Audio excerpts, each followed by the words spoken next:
Yeah.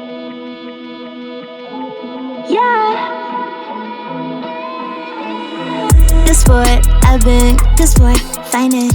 Today in the living room, we've got a beloved radio voice and host, a former pageant queen, a full-time mother, a DJ in incredibly high demand, a warrior in the gym, and a woman with few self-limiting beliefs.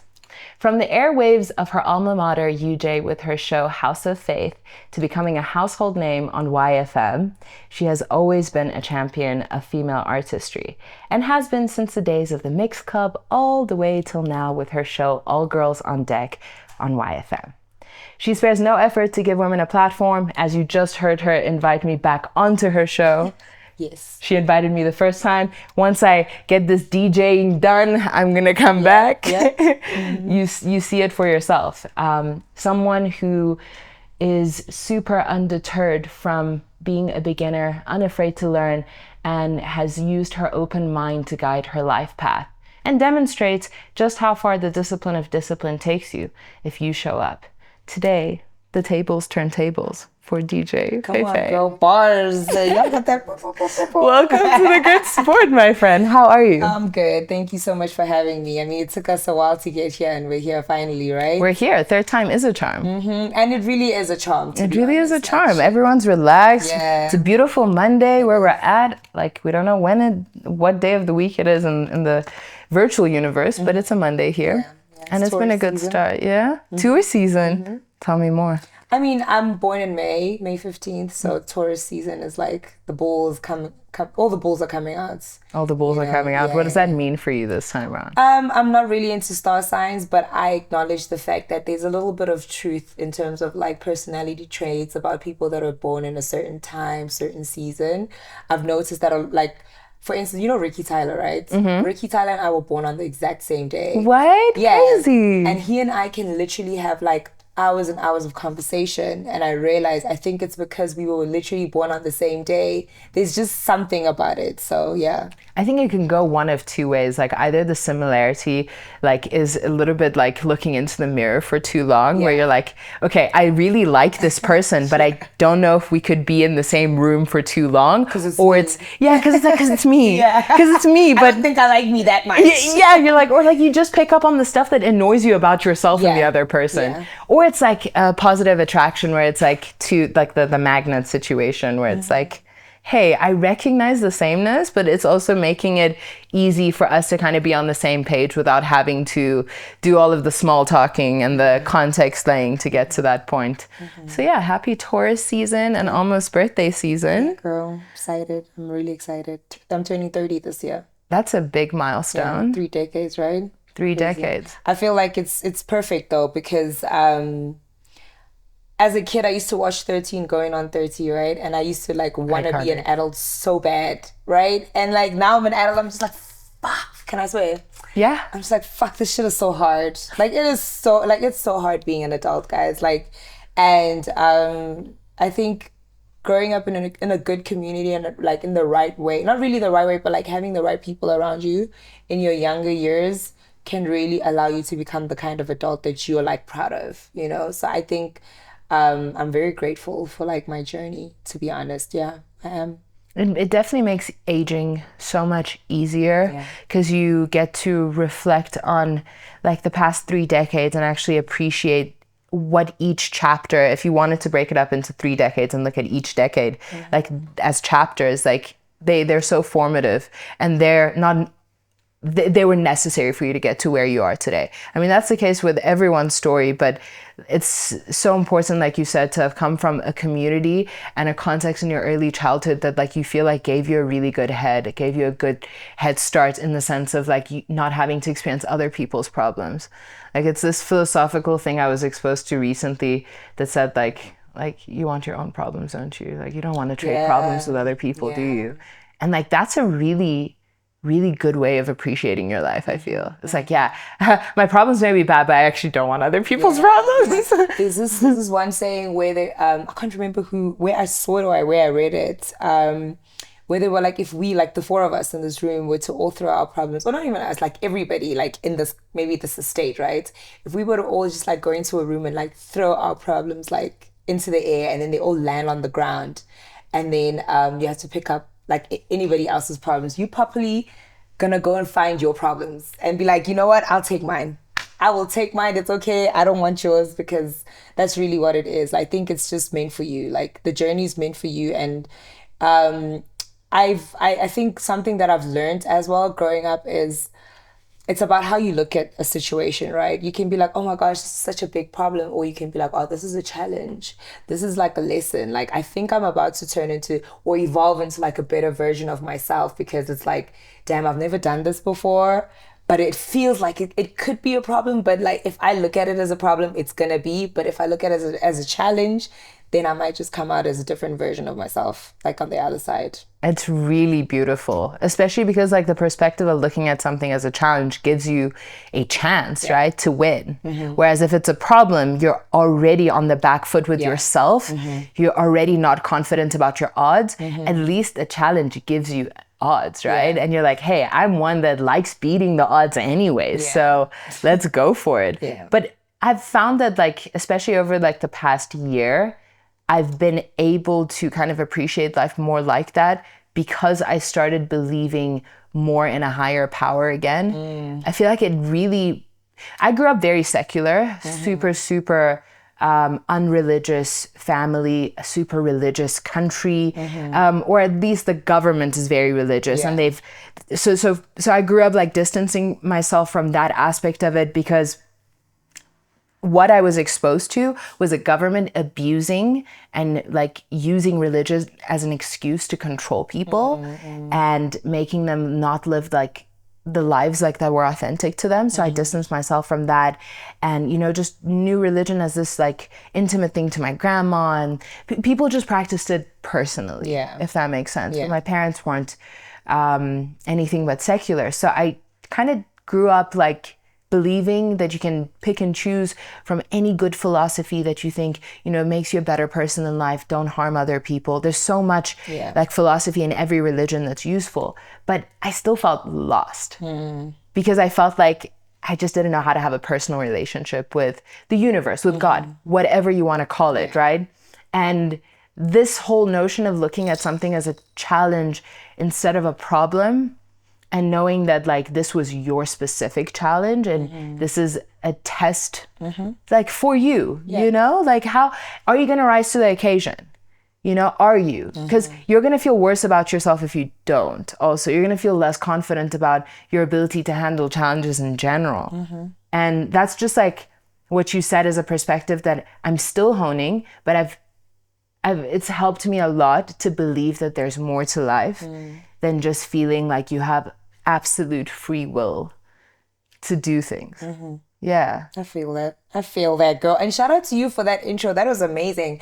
I feel like you did a little bit of research on me, like proper. You were just like, pleasure. Oh, okay. I'm I like, mean, damn, okay. I love that. I wanted to start off with just this thing about your journey that I discovered while doing research on you.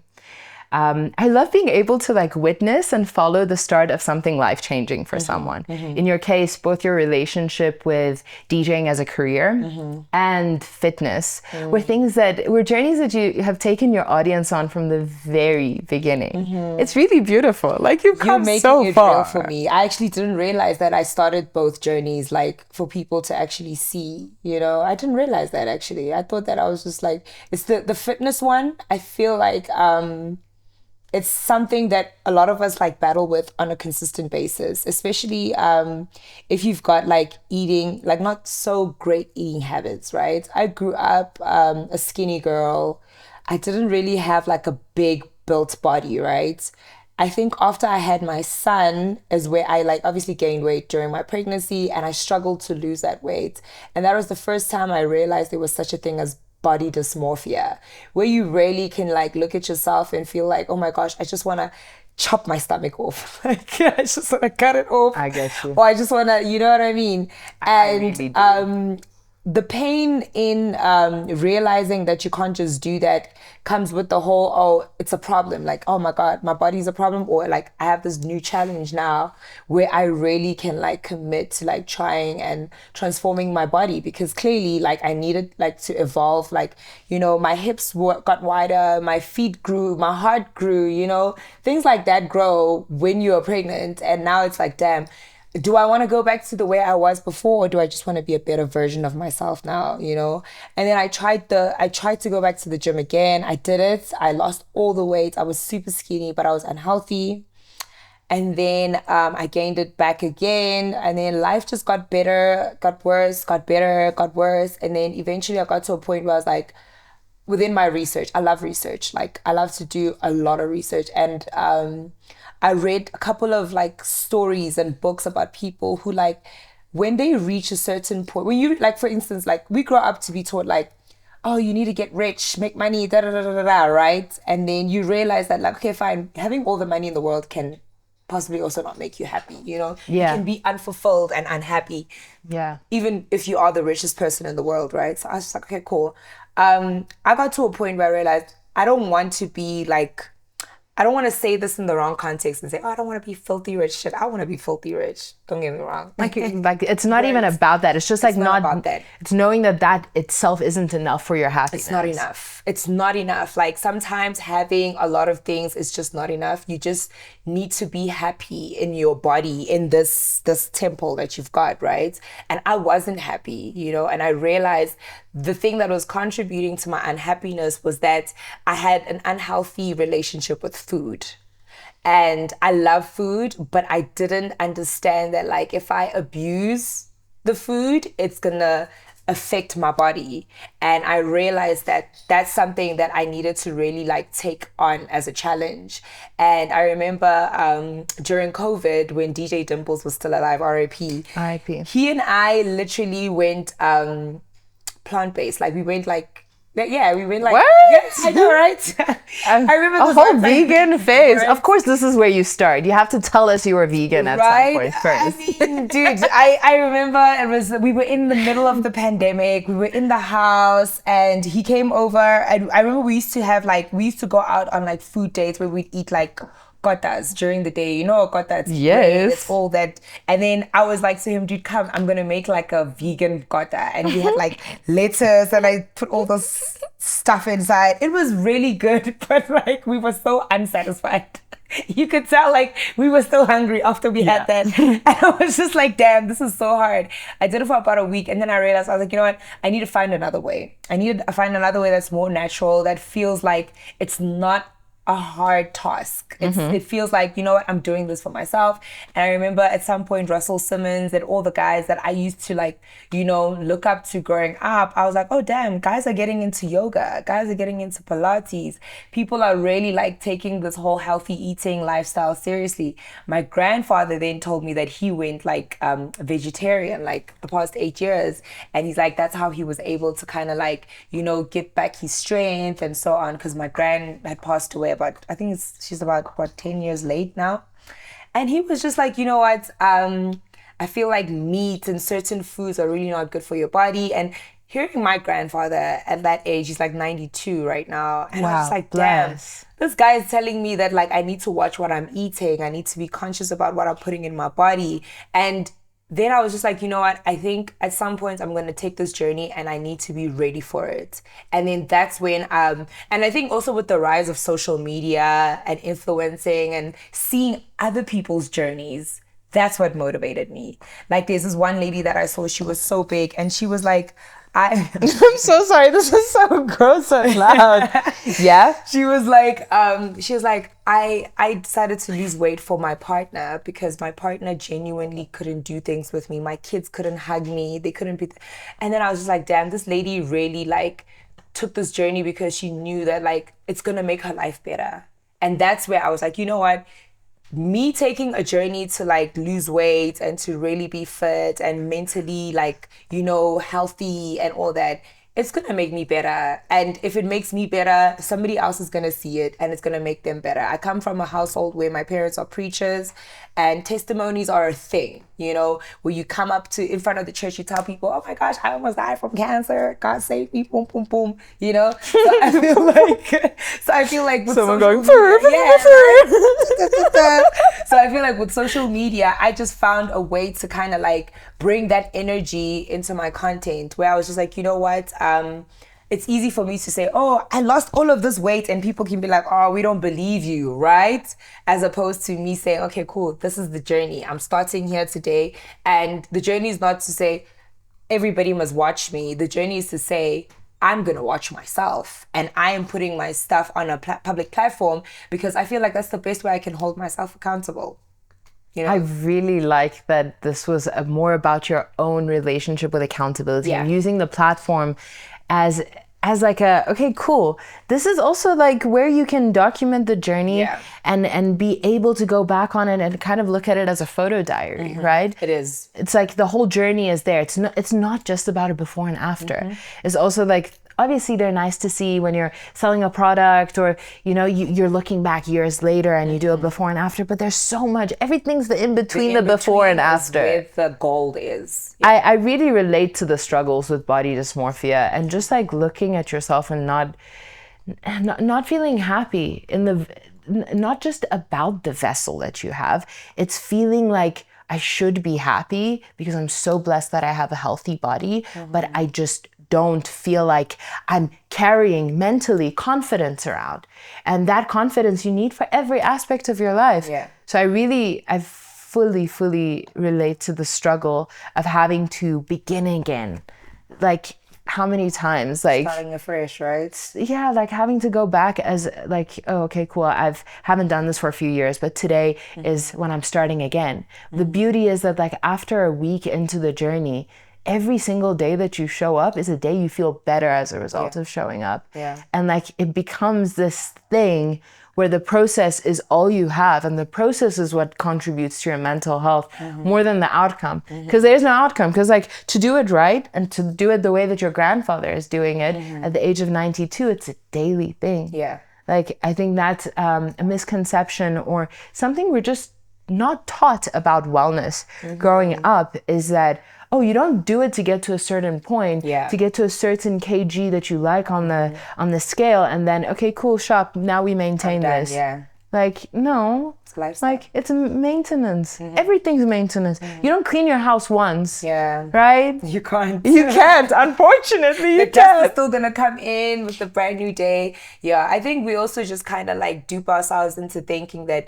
we can't start afresh. Like, we wake up every day and you start afresh. Like the fact that you wake up every day, you're starting afresh. You were out for like a couple of, whether it was 2 hours, 3 hours, you still wake up in the morning and you got to start afresh. So like, why is it that you can't apply that to your daily life? Like if you are coming out of a terrible relationship, if you're coming out of like, you know, being completely obese and now you need to start afresh, like you have to learn to love yourself with your brand new body, your brand new flaws, because if you didn't go through that, you wouldn't be the person that you are. You know what I mean? So I think as people, we need to just learn how to start being honest with each other. Because like what you said about how everybody looks at the before and after, but they really forget about the in-between.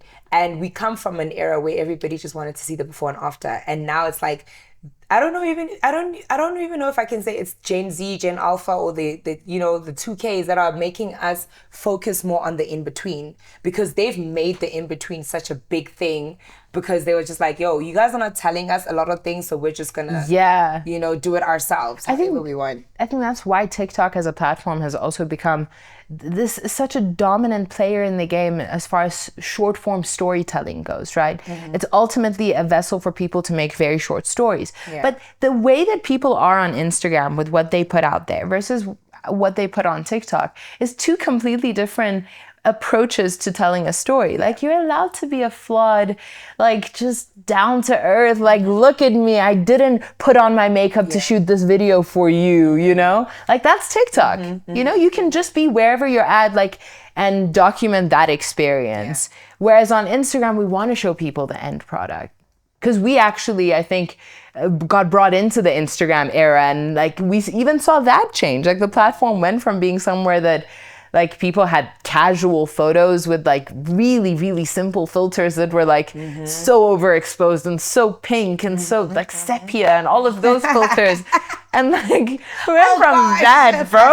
Yeah, we went from that. We went from to, like, that to like I look like I woke up like this. Yeah. But you didn't really wake up like that. But you didn't wake up like that, and I feel like that's why TikTok resonates with like the post 2000s kids, and they're forcing us.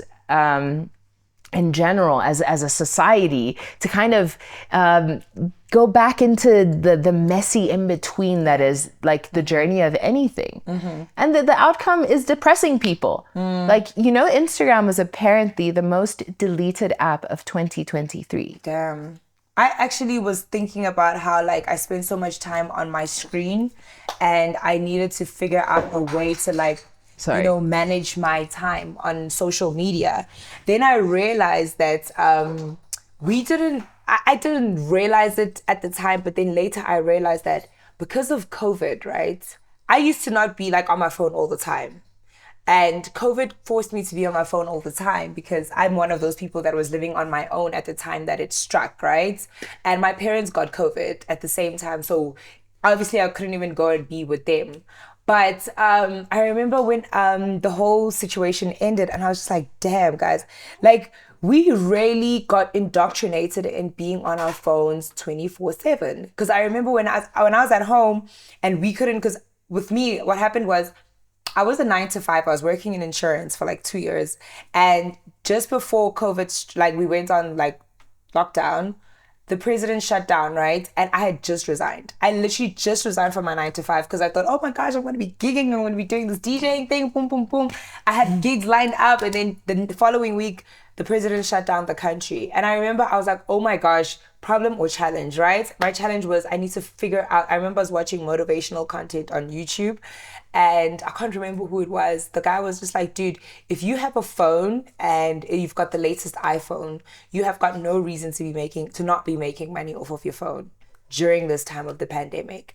And I kind of like let that ring in my head continuously. And I think that's where I started obviously being caught up in being on my phone, because like it's like, okay, cool, I'm on my phone, I'm watching my friends' stories, I'm checking people's status updates, but like, am I making money? No. So now I was like, shit, now I need to go onto my phone and start like figuring out how I'm gonna make money from my phone. So I figured that out, and then it was like, boom, COVID ends and people are making money without their phones. Like, sure, you're using it to communicate, right? But the real gist of a lot of people's business is like, you know, you have to kind of be using your hands and all that. And it's like, damn, now we're caught up in being on our phones when we don't even have to be on our phones. Like, I feel like the whole screen time thing on your phone as well, it also just kind of like is the biggest red flag, because it's like, you're telling me that I'm on my phone for a long time, but I can't help myself, you know, to a certain extent. And I remember during COVID, I stopped watching television. I stopped watching the news. I actually don't watch the news. I don't watch TV, like traditional TV. I've got DSTV. My son, I've also kind of weaned him off it. Now he's like on Netflix, he's on YouTube, he's on TikTok. Rather that than for him to be caught up in like just having a space, like, which is the TV, and they just give you all this content, you know? And I feel like that's what's happening with our phones now. We've got all this content, and you have to kind of like really filter it and see like, okay, what do I want to stop myself from watching? So I think that's a struggle for me, the whole balancing the content and like being on your phone the whole time. But I feel like I got into it because during COVID, I was like, I need to make money with this phone. And now it's like, the phone is not my enemy. It's just self-control. Like, can you control yourself? Can you shut down? Can you step away? Can you actually like put yourself in a space where like you and your friends are able to sit without somebody whipping out their phone and say, guys, let's shoot a picture, let's do this. You know what I mean? Like, we really, like, that's something that I realized. I was just like, ooh, I need to work on that this time around. I think one way or another, like we all have that struggle of either like being so comfortable in the moment that we forget to document things, and you're like, my job is to actually take people along on this journey. Or it's like you get so accustomed to knowing when to interject and document the moment because it is nice to have them as memories. And when you look back, you're like, oh my God, so much to look back on, right? And like, you don't always have to just recall that in your head, you know? Yes. So like, one way or another, we all have to find what balance looks like with phones. And I think that, like you said, COVID was definitely something that sent the whole world into being more reclusive and not necessarily changing your social habits thereafter, especially for kids. I imagine it's a much bigger problem with the younger generation who, you know, were at a really critical age where socialization was really important, making friends, knowing what it's like. I mean, at that point, COVID was rather convenient for me at the time that it happened because I was in my honors year and I needed to be at home doing research. So for me, it was good. Yeah. But I was also a first year tutor for kids who had just come straight out of matric. Like, you know, like March, everything was shut down. Yeah. I got to tutor them for a month, like 4 weeks. They had barely made any friends at university. They were just new to university, had barely made any friends. And now you're in a global lockdown that lasted another 2 years. So now you come back to university, you still don't know anyone. And like, arguably, like as someone who was also in that uni environment, the network you make, the friends that you make, the people you interact with is the hugest like aspect, like the positive of going to a university. And that was something that like that gen and those kids were denied altogether. I love that you mentioned the uni experience. I was telling my brother the other day, I'm like, dude, do you understand like how a lot of people don't realize how lovely it is to go to university? Like, yeah, it's one thing to say, oh, I don't want to go to university, blah, blah, blah. But like being there, meeting different people from different spaces and so on. She's not going anywhere. Yeah, I'm here, bro. It's such a beautiful experience. And it's unfortunate that COVID took that away for so many people. And if anyone is watching right now, like, and you want to like get back into university and you want to go back to school, like do it, bro. Like you can never, I remember when I was in university, there was a guy who was like 45 years old who was in our class. And he was literally coming to classes with us. We were hanging out with him during break times and stuff like that. Those guys are the coolest. They're the best because it's like, you're 45 years old and you're hanging out with us. We're like 19. And they're so serious. Bro, they're serious about studying. They're so serious. They make you take a good hard look at yourself and you're like, I'm wasting this opportunity. Exactly. Like the way that this guy is serious, you know? Yeah. You're like, he took time out. He's a father of children my age, you know? And like, I'm your kid's age, but like you're studying. And I think that like for those people as well, like they just have so much better of like a perspective on the value of education because they're choosing it. They're really carving time out. Yeah. And spending their own money to come get educated. So it's like, you see the difference. But yeah, I agree. Like university is a really, I think that's why I said that's like the biggest advantage of going, especially in this day and age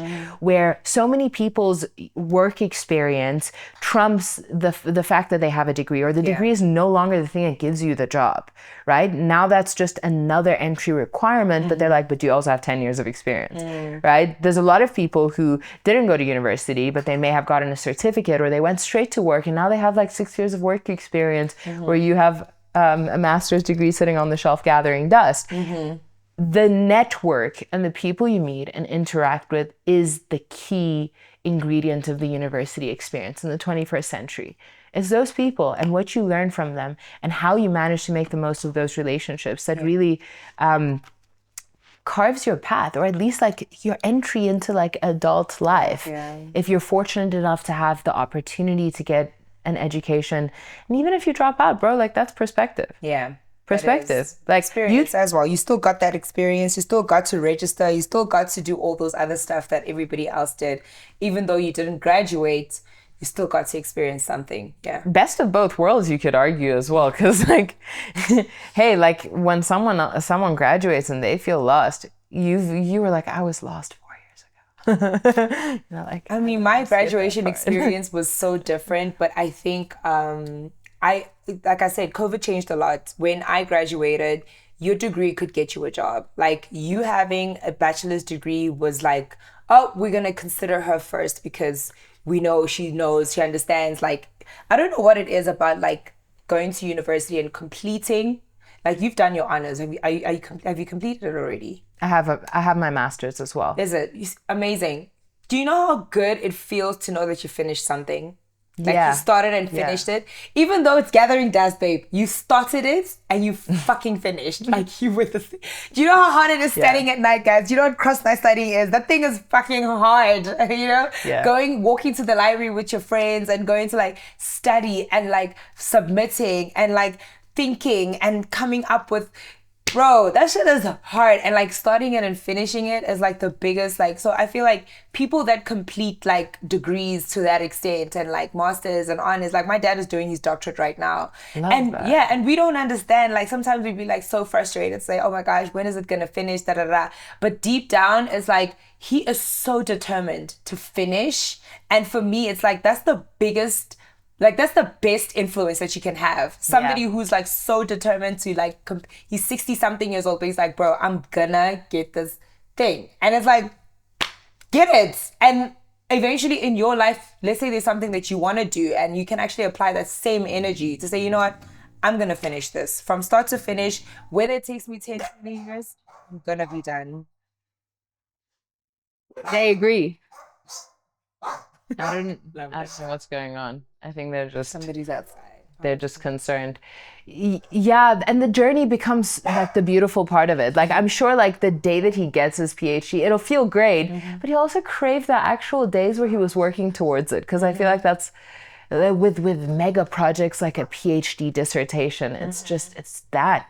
You're doing it for 3 years, you know, like every bit that you put into it and like you add on to it, it's the journey becomes everything. I don't know, like the outcome for me with like finite goals is working towards them always feels like you have such a purpose. And then when you get there, you're like, okay, I got you. Okay, what's next? It's literally what's next. What's next? I love that. I think I started picking that up when I was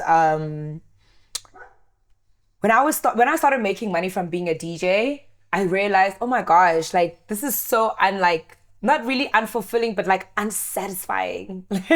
You're like, now I know it's possible. Now I'm doing it. Now it's easy.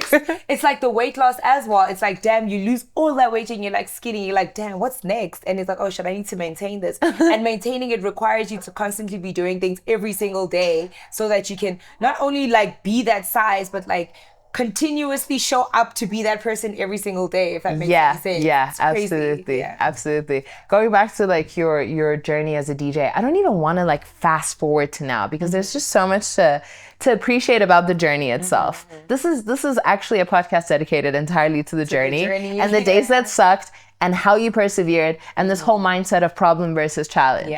So going back to a date that I think is really significant. On the 2nd of February, 2020, you performed your first DJ set. Was it 2020? Yeah. Damn, where was it? Okay, so I think you had multiple shows that night, but one of them was at, not Shogun. Why is it escaping me? Sumo. Yeah, Shogun. Yeah. Shogun. Yeah. Damn, okay, so my first DJ set, I can actually give you the date. I can't remember exactly when it was, but it was 2019, my first public appearance. It was in Hatfield, I think. It was just like at some spot that my little brother had told me about, and he's like, they needed a DJ, and I was like, okay, let me come and try and like play, you know, because I had been practicing. And then I played, and then Dimples was my mentor, and he was like to me, because when COVID hit, I started like practicing at his studio, right? And I was practicing so much, and there's this one time he just came in while I was playing, and he was like, dude, like, when are you gonna start gigging? Oh no, I was going outside to smoke a blunt.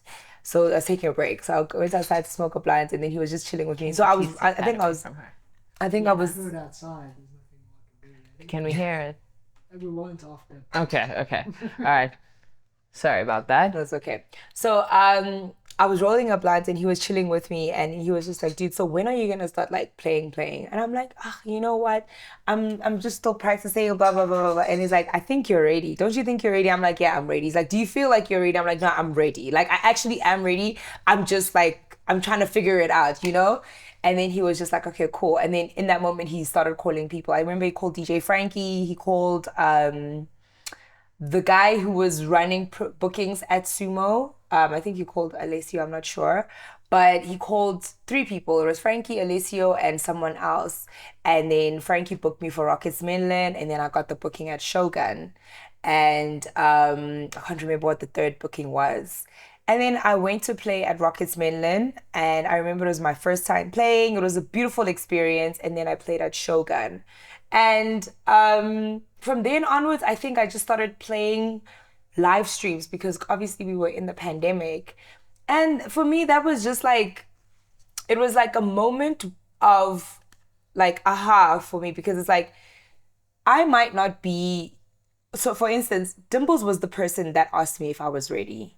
And he's the person that I needed to ask me that question so that I can be like, to myself, are you ready? You know, just like we had the conversation now about DJing. I didn't know you wanted to be a DJ, you know, but I was just like, girl, like shit, I can see that. Like I'm starting to see it for a lot of female artists. And it's like, if you had that aha moment a while back and now it's like me speaking it again now, it's like, it's another, it's like, it's yeah, another, it affirms. it's kind of, yeah, it's a confirmation that yeah. like, oh yeah, that like, how would you even be able to pick up on it? Do you get what I mean? It's like, oh, it's a sign. Like, I shouldn't let this go. Yeah. So Shogun was that for me. Like me playing at Shogun, me having that conversation with Dimples. It wasn't my first live DJing experience, but it was an affirming moment to say, this is what you're supposed to be doing. Like, no matter what happens, this is what you're meant to be doing. I'm grateful that you looked at it that way, considering when you started to DJ and when you were getting your first gigs. I mean, arguably 2020 was like the most volatile year in like worldwide. It was painful. It was such a painful year. Let alone to enter the gigging side of the entertainment industry. So to have that moment and remembering that in the back of your head, you're like, yeah, actually, no matter what, I got this. Because in the next month, the whole world's gonna lock down like we've never seen it before. And everyone in different parts of the world, they're just trapped at home. And you made that work. Yeah. So I actually wanted to ask you this earlier, but I feel like in your own way, you've answered the question of how did you make these changing circumstances work in your favor? Oh, it's mental, babe. Like it was such a mental thing. And I remember when I used to have, like the one person I always had conversation with during COVID was Dimples. I spent so much of my time with him. And I remember like when we would talk, right? And he was just like, he hated COVID. Like he hated the pandemic so much. And I think it was because it was just such a shock for him, like for the way his life was changing so drastically and so quickly, you know, going from being outside all the time to not being able to go outside. I think that really fucked with his mind, right? And imagine how many other people. And I even was telling my parents, like we were talking about it last night, and we were like, COVID was such a mental thing. It was like a mental fight. Like you had to first fight mentally before you had to fight like with like medicine or whatever else. Yeah. Do you know what I mean? Yeah. Because we're being told that it's in the air, we can't see it, you know, but you can get it and you can literally die. Old people would die, and you know, things like that. And it scares people differently, like the prospects of what it means, you know? So I think like, when I realized that D was so scared of what the pandemic is going to do, I was like, I don't want to be this scared. I made a decision. I was like, I can't be this scared because I'm more afraid of not succeeding than I am of COVID. I think that was the difference between, I was like so much more afraid of like my life change not working out than I was afraid of the fucking pandemic. Do you know what I mean? And I think that is what helped me in everything. And I was like, I mean, I read The Secrets. I read How to Grow and Think Rich, I think. I read so many books, right? And I think the main thing was just like, don't let what's happening outside affect your mind. You know what I mean? Like, your mind is a construct of what your parents like envisioned and like accumulated into what you also envisioned for yourself as well. And it's like, do all those things correspond with what they want COVID to be? What COVID is supposed to be? No, it doesn't. It's two completely different things. So make it two completely different things, you know? Yeah. So I think that's literally the energy that I've kept with regards to my entire career as well. Like sometimes you need to control your own fucking mind. Control that it doesn't like, things outside of you don't consume you. You know what I mean? Like that self-control is like the big, even like learning how to make promises to myself. Your promises are great, but the promises that I make to myself are like, they hold a higher like value, because it's like, if I don't, if I don't succeed in like fulfilling the promise that I made to myself, that I'm going to be more disappointed in myself than I am in you. Because you have to carry that around. Now you're like, I don't know if I can trust you the next time you make a promise to yourself. Trust. And you're like, how am I supposed to get through my day? Yeah. You can't trust, like, I don't give a fuck about trusting other people. I need to be able to trust myself. Well, you're born with yourself and you die with yourself, right? So like you're like your own permanent company. No matter how much you appreciate other people's company, no matter how much, like, everyone needs to know how to be alone and not be lonely. And and like, you need to be able to learn and also forgive yourself when you fail to fulfill a promise you make to yourself. Like, recognizing that and not being mean to yourself is really giving yourself grace. Like giving yourself grace. Like, how are you giving other people grace and you're not giving yourself grace? How are you making time for other people and you're not making time for yourself? How are you literally allowing other people's negative self-talk to affect you? Why? You know what I mean? Like, that's not how you speak to yourself. Like, having a relationship with self is so important. And I think I learned that in my adult years when COVID came. And I think that's the thing. Like, a lot of people, you see how you're becoming like in tune with your spirituality and so forth. You won't know that you need to take that journey until you actually need to take that journey. And I think COVID allowed me to learn how to be okay with being by myself and being in my own space. I mean, I couldn't be around my son as well as much as I wanted to because of it, and risking his health and so on. There was so many things, but there were so many questions that like we just didn't have answers to. Yeah, but mentally, it's a mental. I feel like this life is all about mental, bro. Like, it's all about the mental. If you can manifest something in your mind and you bring it into the physical, it's all mental. It's all mental. It won't happen like immediately. But if you consistently do it, it's like 50 First Dates. You know that movie, 50 First Dates? I literally always compare everything in life to 50 First Dates to say, Drew Barrymore literally lost her memory. And every single day she had to watch this video to remind herself of who she was. And some days that video didn't work. Do you know that? Like, there were some days it's like watching a motivational video. Like, it doesn't work some days, Some days you need a little bit of this and a little bit of that and a little bit of that. But if you like literally watch that video every single day, and for me, my video became vision boards. I remember Lisa Ray McCoy was somebody I watched on TV series and sitcoms and stuff. And when her life went into shambles, that's the importance of sharing journeys. Like, when her life went into disarray, she went onto YouTube and she shared her journey. And in her sharing her journey, I at some point was going through something. I found her journey and she spoke about vision boards and how she's such a visual person and she had to just like put things in front of her so that she can kind of like see where she wants to go. And I realized when I was a kid and we were in like arts and culture class, the first week of school, they give you your book covers and they're like, go home and put pictures and all of that and decorate.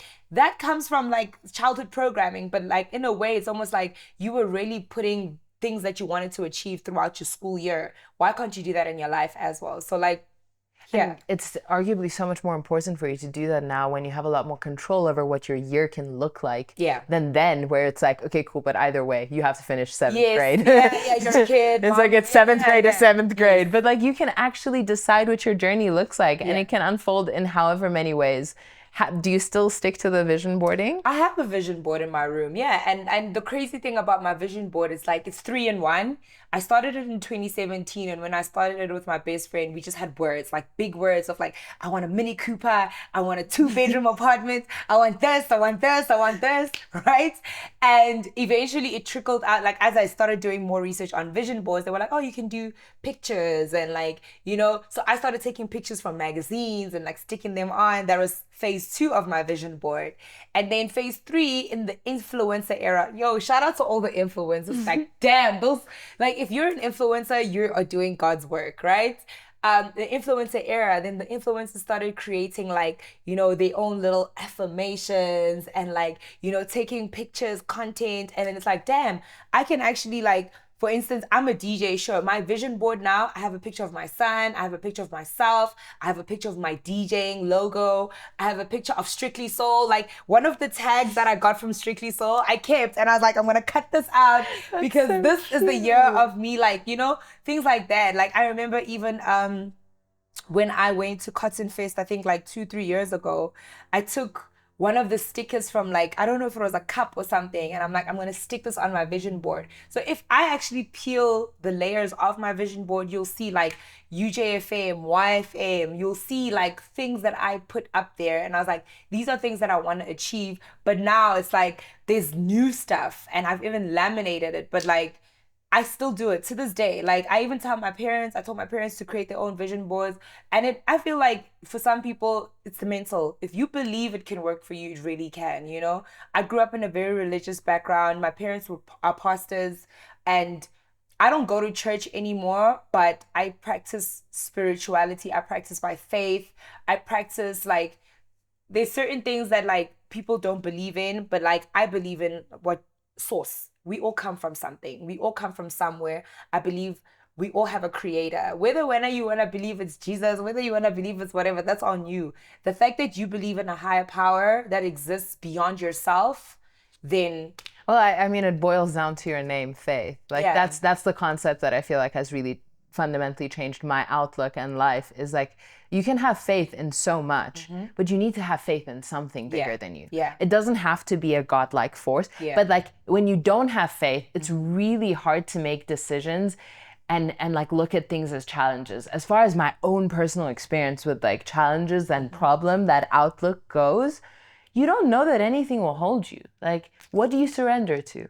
Like sometimes like just like feeling like there's nothing to surrender to, you know, like we're all part of the greater cycle of life and like, you know, like nothing matters because everything's part of everything. And even like if a nuclear bomb were to hit, you know, it's just part of it. Nature recovers. That whole outlook doesn't really help you like feel like you do matter. What you do does matter. The good that you create matters.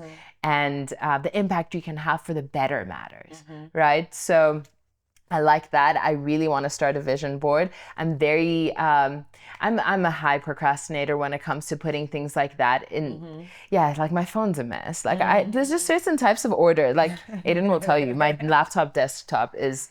I probably wouldn't be able to look at it. You I can't. probably wouldn't. If everything is like all over, you know what I'm gonna do? I'm gonna literally create folders, and then I'm gonna take everything and put them in the folders.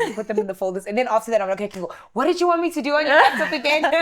I need order. Yeah. So I think I need to like sit with everything and just like create a vision board for the year, because like also one problem I have is that I'm very philosophical with like the goals that I have. So they're like not very tangible sometimes. So you're just like, what do I put on there? This is like big words. Yeah. You know? big words. Pictures. I mean, an example of something that's not tangible that is like a philosophical vision of yours. What is it?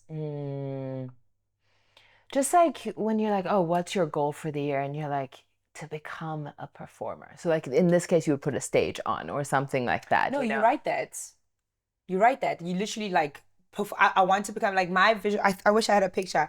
My vision board has got a picture of this girl's teeth, right? Yeah. And I'm just like, I went on Pinterest and I checked for like images of like girls with white teeth and like and then it's literally written white teeth, bright smile, like brighter smile. Oh, a brighter smile, healthier body, Oh, you nice. know? So you can go on Pinterest and actually just write that statement out. Like, I want to be a performer, and it'll populate. And then you just find the best picture. You download that picture, you print it out, and then you just stick it on your vision board, because that's exactly what you want. Yeah. It's just like, it's written in context, and then you don't have to go and like write it out on a piece of paper like in your handwriting. It's like, it's big, it's visual, it's pink if you want it to be pink, it's in black and white if you want it to be, you know what I mean? That creates the experience that makes it like exciting to say, like, when you do achieve it, it's just like, oh man, Look at that. right? Look at that. Even Like the I picture said of, it. like a dog, like that's what I'm saying. Like I walked in here and there's all these dogs, and I'm like, damn, like is this a sign? Because I actually have a picture of a bull terrier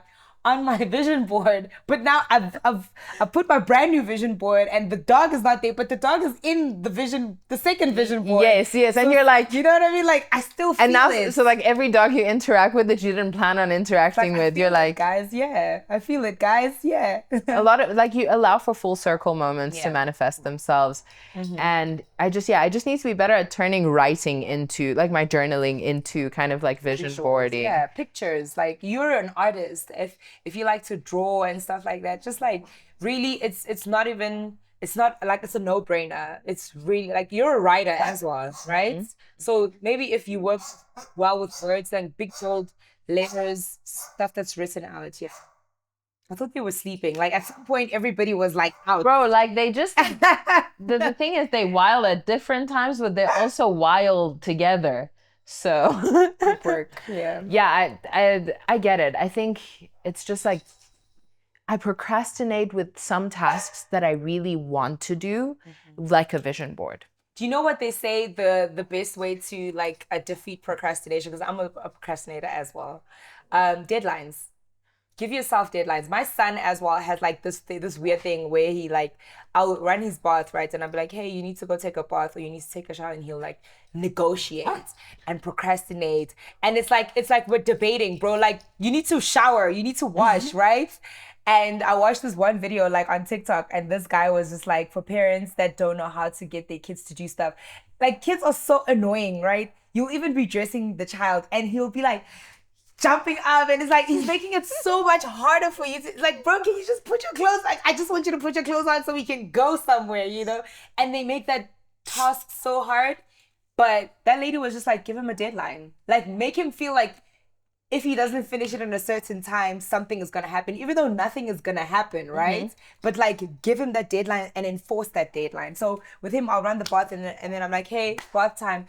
And then he's like, oh, can I watch this movie till it ends? Da, da, da, da. And then I'm like, okay, you've got 10 seconds to get in the bath. 10, 9, and then I walk off 8, 7. As I'm walking off 6, 5. By the time I come back, he's not there. He's in the bath. And then I go and I look, and then he's just standing there in the bathtub, and it's like, okay, I'll see you when you're done, you know? And I don't even give him a time frame to say, I'll see you like in 10 minutes or whatever. I'm like, I'll see you when you're done. Because now he knows like he's now in charge of his time in the bathtub, you know? Yeah. So with procrastination, is like you basically have to organize your tasks. Which one has the closest deadline? Like, what do you have to complete first? You know, if you have to wake up in the morning, you have to clean the house. Da, da, da, da. What's the first thing the priority? Brushing your fucking teeth. Get up and go brush your teeth. You know? That's the first. Like, so to stop the deadlines. The thing is, right? I agree with you, but I don't believe in my own deadlines as much as I believe in deadlines from the universe.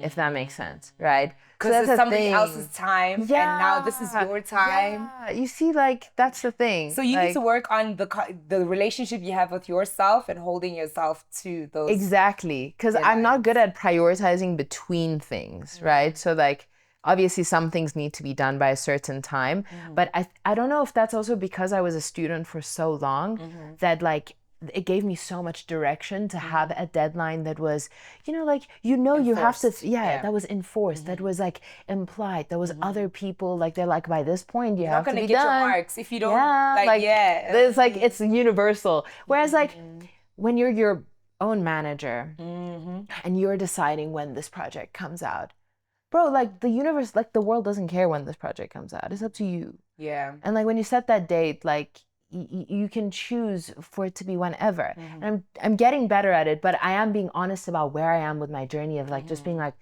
you don't take your own deadline seriously. You take universal deadlines you set with other people a lot more seriously. So maybe it's the student thing, because I know with my parents, because they're teachers, they have this tendency of like wanting to tell you what to do all the time, and they're a little bit controlling. So when you come from an environment like that where you're always being told what to do, it's hard for you to make decisions for yourself and be decisive like very quickly and like yes, you know what I mean? Be decisive quickly. The quick part, because it's like you want everybody's advice. Like, it's like, oh, your tutor's gonna, oh, we're gonna go for tutor. Your tutor's gonna teach you how to do this. Oh, your lecturer is gonna show you this. Oh, your parents are gonna give you that. So there's so many other opinions that that the life of a student, you need to graduate from being a student and become a teacher. Because when you're a teacher, you're teaching the student inside of you to say, hey, this is your deadline. I need you to be able to show up to this party, baby. Yeah. You know what I mean? Yeah. So like you kind of have to like graduate from being a student to become the teacher, and then you become the master. As much as you're doing your masters and so forth, like it's so true, because I do be asking Aiden so many questions. yeah, I be asking my boyfriend so many questions, and he's like, but this is actually not even important. Yeah. Like, he's like, you can definitely decide this, but also it's not that important. My It'll be best like friend the and difference I- between two tiny things. My best friend and I had this debate the one time where she was like constantly asking me questions. I'm like, bro, like, why are you asking me all these fucking questions like you can't decide for yourself? And she's like, Beastie, I'm indecisive. I'm like, yeah, girl, you're indecisive because like you literally don't realize that you still ask your mom for advice. Like sometimes you don't need to ask people for advice, just fucking make a decision, because when you don't make a decision, other people around you become indecisive as well. And then they kind of like are conflicted to say, is it that I can't make this decision, or is it because I'm hanging out with somebody that actually can't make decisions and I'm always making decisions for them that I actually am not able to make decisions for myself, and I kind of take your habits. It's contagious. That shit is fucking contagious, bro. Yeah, you just need to make decisions. Yeah. I don't know why it's so difficult, because I feel like I have such a strong mind and will, but for some reason I'm very indecisive about things. You need to give yourself a deadline to say like, I need to decide by this time, I need to make a decision. I think I just need to make deadlines known to some force that I believe in, right? Like my own deadlines, being like, okay, cool guys, we're going live with this. I've already told everyone, so now I have to do it. Your deadline that you gave me was we have to be done by 1. It's 1:20. You're like to me, we have to be done by 1. And I was like, okay, cool. That's a deadline. She's like, after this, maybe we can try the next. When you were like, we can try for the next, I was like, that's a deadline. You literally, because now we procrastinated. You and I were kicking the fucking bucket, girl. We kicked the bucket the first time. We kicked the bucket the second time. By the third time, you were just like, you know what? And that for me, that was the deadline. When you were like, if it doesn't work out, we can do it the next time. So you are very lenient with yourself. You're like, if it doesn't work out, we can work it out the next time. And it's like, no, babe, I want Fae Fae on this first swing of episodes. And I was like, you know what? I want to be on the first set of episodes. So fuck, I'm going to show up. I'm going to be here. That's the deadline.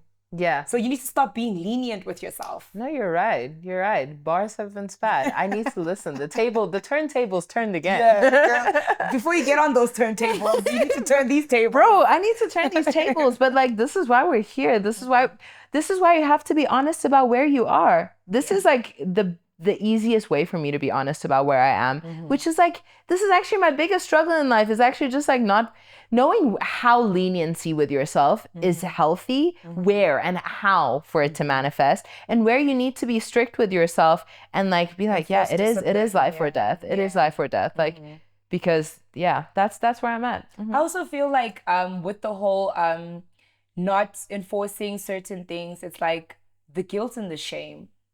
That is such an unpleasant feeling for me. I really hate when I feel so like ashamed of myself, like, oh my gosh, I should have done this. Oh, I should have done that. You see that thought? That's what pushes me, like to say, just do it. Like, just do it. Like, fuck, get up and do it. 5, 4, 3, 2, 1. That's what Mal Robbins says. She said you need to count 5, 4. Don't count 1, 2, 3, 4, 5. 5, 4, 3. That's deadline. Like deadline shit. Like if you're in the bed and you're just like, fuck, I need to get up. This morning for 5, me, 4, 3, I was just 2, like 1. 5, 4, 3, 2, 1. Just go. You know what I mean? And that disrupts your brain somehow, and you just get up and go. Well, I think the longer you have in between, like first thinking about whether you're going to do something and the time where you have to do something, the more you think about it in between, the less likely it's going to get done. So you just have to kind of, if you can do something right now, do it also. Because there's so many tasks, like you're like, oh, you see a message and you're like, I'll respond now. Those are the messages you respond weeks later because you thought you had time. You're like, you're going to respond right now so that you don't have to think about it again. If money's your motivation as well, I remember Osmik, the guy who founded the Back to the City Festival and the SA Hip Hop Awards, this one time he was trying to get he was trying to pay me, right? And he was like to me, yo, please send me an invoice. And I was like, okay, cool, I'll send it. I procrastinated, right? And I think like the Monday, he was like to me, dude, I'm still waiting for your invoice. Do you want me to pay you? And then I'm like, of course I want you to pay me. And then he's like, okay, so like, do you want this money? And I'm like, yeah, I want this money. And he's like, okay, so stop what you're doing and fucking send the invoice if you want the money.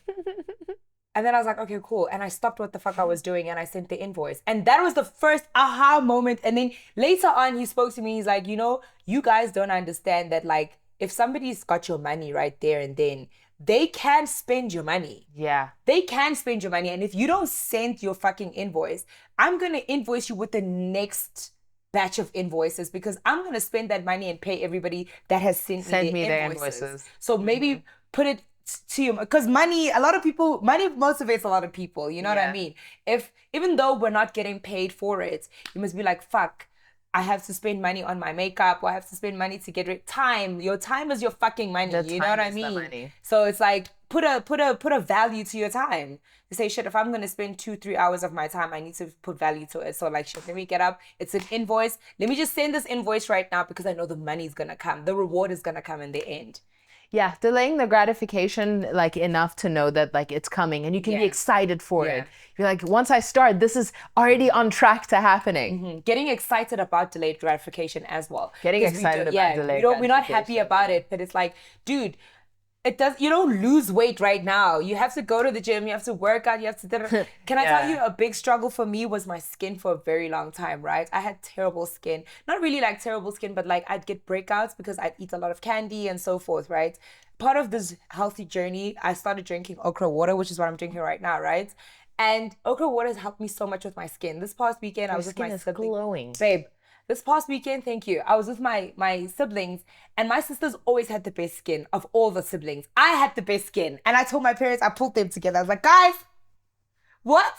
My mom was just like, girl, it's that okra water. You know what I mean? And I realized to myself, I was like, you know, it's that getting excited about the delayed gratification, you know? We come from an instant gratification type of world. We're in a society where everybody wants, do it now, you're excited, oh, whoa, yay, you're winning a Grammy, woo. Nobody knows you put in so much work and you were just kind of like, oh my gosh, I can see it, the vision board, I can see it, and I need to still be excited about it every single day. Yeah. You have spoken, and this is on the topic of gratitude, you've spoken about how grateful you've been for your mentors. You've mentioned DJ Dimples, you haven't mentioned DJ Hudson, and Noncle Tema as people you've credited as your mentors. How different was the dynamic of being mentored by women versus men? Like, is one more nurturing? Is one more strict? How have they been in your life, and what role have they played? That's a really good question. Not the side eye, bro. He literally just like changed his eye. I'm like, oh, not the side eye. He's like, girl, you better be honest. Geez. So with the guys, mentoring from the guys, I'm gonna use Hudson and Nontle Tema, right? With Nontle, I think it was very maternal. Her mentoring was very maternal. Like, the best advice she ever gave me, like, was that I need to pray for my baby daddy, right? And I hated that guy. Like, I despised him. And she was like, babe, you need to pray for that guy because he needs to be good in order for your kid to be great. You need to be good in order for your kid to be great as well. So you pray for yourself, you pray for your child, but you need to pray for the environment that he's in. And the person that dictates that environment is his father, right? So pray for him, even though you hate him. And in me praying for him, it helped me heal because it made me realize that there were flaws inside of me that needed to actually be rectified before I could just cast a stone and be like, oh, I hate you for this. Da, da, da, da. You know how they say you shouldn't throw stones if you live in a glass house? Yeah, my glass house was cracked up and I'm out here. You know what I mean? So the nurturing part from Nontle, her being able to just like, the maternal aspect, like she's a mom, she's able to give me motherly advice, sisterly advice. You know what I mean? Like that part, I can never get that from a guy. You can never, and I feel like it's so unfortunate sometimes, you know, when we grow up in such a world where like people are so different, right? And we've got people that like are so diverse in the way they love people and the way they express themselves and so on. But I feel like masculinity and femininity, right? It's so specific, that thing. It's so specific. You have it or you don't have it, right? And you can work on it, but like you can really like tap into both, right? So I feel like with getting a female mentor, that feminine aspect was so important, because it's like you have to remember to stay true to who you are as a woman. Feel what you're feeling, go through your emotions, speak up, and don't always allow yourself to be in spaces with men and think that that's where you can survive and that's where you can be your best, because being around women really is so healing as well. You know what I mean? So I think like if you want a mentor, have both. Like have a male mentor, have a female mentor, because like Nontle Tema elevated my entire perspective of manifestation. She's the one who was telling me I need to be specific. You know, Dimples was chat, like men are doers. Men will, like, he was like, are you ready? Do you feel like you're ready? You ready? You're I'm ready? making the Okay. call. You I'm ready? Yeah, you know what I mean? I'm coming. With Nontle, it was more of, She's like, go pray on it. Go be consistent about it. Can you see the Do difference? again. But You then see? do again. You When see? you think you're done, do again. Do you understand? So like, you be like, heal yourself. You like, be loving, show love. Da da da da. You know, that feminine aspect. Bro, no man can give me that. No man can give me that. So that's the beauty of like the balance of both. Yeah. Yeah. As someone who surrounds himself with quite a lot of masculine energy, I think that is the value that I get from the women in my life as well, because they fulfill such a critical role, and you're like, wait, yeah, actually this completes the worldview, because the advices do differ, right? On the same question, the advice will differ, but you're like, I actually needed to hear both. Yeah. You And then need you both. make your decision based off what you've been given. It's not that I'm gonna go with Nontles or I'm gonna go with Dimples. No, I'm gonna take it. How do I integrate it? How do I integrate it and make it work for me as Faith? Because like what you just gave me now, like earlier on the topic of procrastination, you also you spoke to me like a mentor. Like as a sister and as a mother, you know, like you were like, yo, get in that bathtub, dog. You need to be like, get in that bathtub. You know, the water. And another thing is like with the bathing, right? I run the shower if he's gonna shower. I run the shower. I check the temperature, right? Water. And then I'm like, hey, you've got 10 seconds to get in there. The water's running, right? You need to go and shower, finish, and then switch the water off. That water running is your deadline. The water in the bathtub getting cool and the temperature changing and getting cold, that's your deadline. So he knows once he gets in the bathroom, it's like, shit, I need to get in the water because I want to hang out, I want to pick up my toys, I want to do this. And that temperature is going to change and get cold. By the time it's cold, I'm done, I'm satisfied, I get out. Okay, cool. My clothes are there, let's go. You see, that's real. I think like I'm at that step where like my bathtub, I don't fill it yet, and I'm like, you get in there. Yeah. You see, you can move that around. You need to run it. You think you're giving yourself a deadline, but you're not. And make it an experience as well. Like when I run my son's bath, I don't just like run the water. I put bubble bath. I make sure the bubble bath is blue. I put like, sometimes I'll put like bath salts like inside the water because I know like he's had a long day, so that he can really, I'll make sure there's a lot of water for him because I know I'll put the toys on there. It's an experience, you know what I mean? And you as a girl, you can do that for yourself. I've got candles in my bathroom. When I need to go and take a bath, I'll switch on the candle, I'll create the ambiance, I'll play some music. Is this an analogy to work, or are you talking about a literal bathtub experience now? A little bathtub experience, but like even with work as well. I get you. It's like you can, like for instance, with us being here, you said this time around I'm gonna let the dogs be free. That allows you to be able to do what you need to do freely. Like I was okay with that. They were here and we're just like, and the conversation immediately just like went into, because it's like do what feels good to you, but like you're supposed to do this. We have to do this work. This is work. But you're like, you know what? I'm going to make sure it's in a space that like is comfortable for me. The pimple is gone. This is, like, I love that. The experience, like make it feel good for yourself. That makes it like, it takes the iffy part away. Yeah. The part where you like trick yourself out of doing things, which is like how procrastination really gets you. Yeah. It's like, hey, you didn't do it. Now you you're happy the next time you do it, but like, are you happy? Because you could have done it like before then. Yeah. Pageanting is something I know nothing about, unless you count watching Miss World and Miss Congeniality while growing up. What's like one common misconception that you feel like people have about it? That like pageant queens are like dumb, that they're airheads, that they don't have any like substance. And I feel like being in the industry has made me realize that some of the greatest Black women and even like all kinds of women come from pageant backgrounds.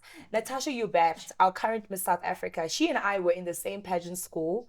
I remember when I won Miss Centurion, she won the little league below me. So I won the high school version and she won the primary school version the same year. Cute. Her first princess, Bryony, was on the stage with us. I actually have a picture of all of us. Myself, Bryony, Natasha, Shantae, even, what's this, Nicole Flint. She was a Miss South Africa, right?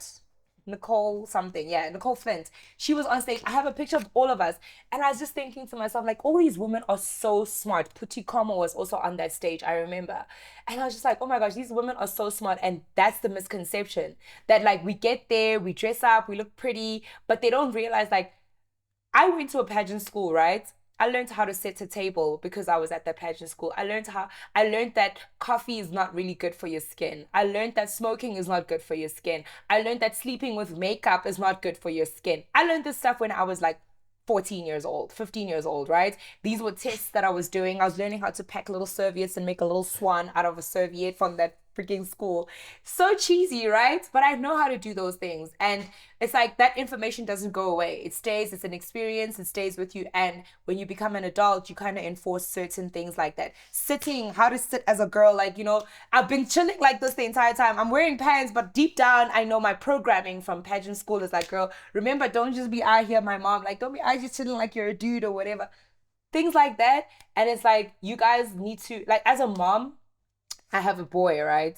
And I always say, oh, I want to have like a baby girl. And I told myself, like, when I have my daughter, I will definitely consider putting her in a pageant school or etiquette school, because there's something that that school does for you as a young lady that you won't get at traditional schools, or you won't get from, unless you've got like really great matriarchs in your family, like women that like will brush your hair like Cinderella, or not Cinderella, what's Rapunzel? Or brush your hair like Rapunzel and be like, oh my darling, this is what you must do. And you know what I mean? Yeah. Instead of getting it from movies, you can actually get the good source, the good information from teachers that are like pageant school teachers. And I credit my teacher, Yolandi Rousseau, like she's Afrikaans. And I remember like she used to struggle to communicate with us. All of her content was in Afrikaans and she translated it for us in English and stuff like that. Like things like that. People don't really like give credit or give flowers to women that are working in like pageant industries, like Yobasitsana Kumalos, like so many women, like Lerato Kganyago, I know she was a pageant girl. Like so many women were like pageant girls and they're so smart. Tando Tabete, I found out recently that she was a pageant girl as well. She's in radio. She's a drive time. Come on, bro. She's a drive time host. Like, what are you saying? Like, what are you saying about like women that are like from a pageant experience, like a pageant history? They are so smart. They know how to apply themselves. And sure, there's some girls that will turn out to be models. Some of them really do get indoctrinated into the drug industry, sexual trafficking. Like that's something they don't even talk about. Like, you know, women that come from pageants that go into modeling that become sex trafficked and so forth. Bro, but there are some creme de la creme that come out and they really like do amazing things. So I think that's the biggest misconception, that like we're stupid. We're not, babe. Definitely not. And I think it's just something that particularly when men don't understand something and it looks shiny and pretty, like it's like, okay, well, this is superficial, right? It gets labeled with, oh, you answer questions about world peace. Whereas it's like, but like, do you actually know anything about pageanting? Because it takes discipline. And anything that takes discipline isn't like a joke, right? Like you get better at it and you learn things from it. Yeah. You mentioned that you were in pageanting school at like 14, 15. What was it like being in an environment specifically with younger women, but exclusively with younger women?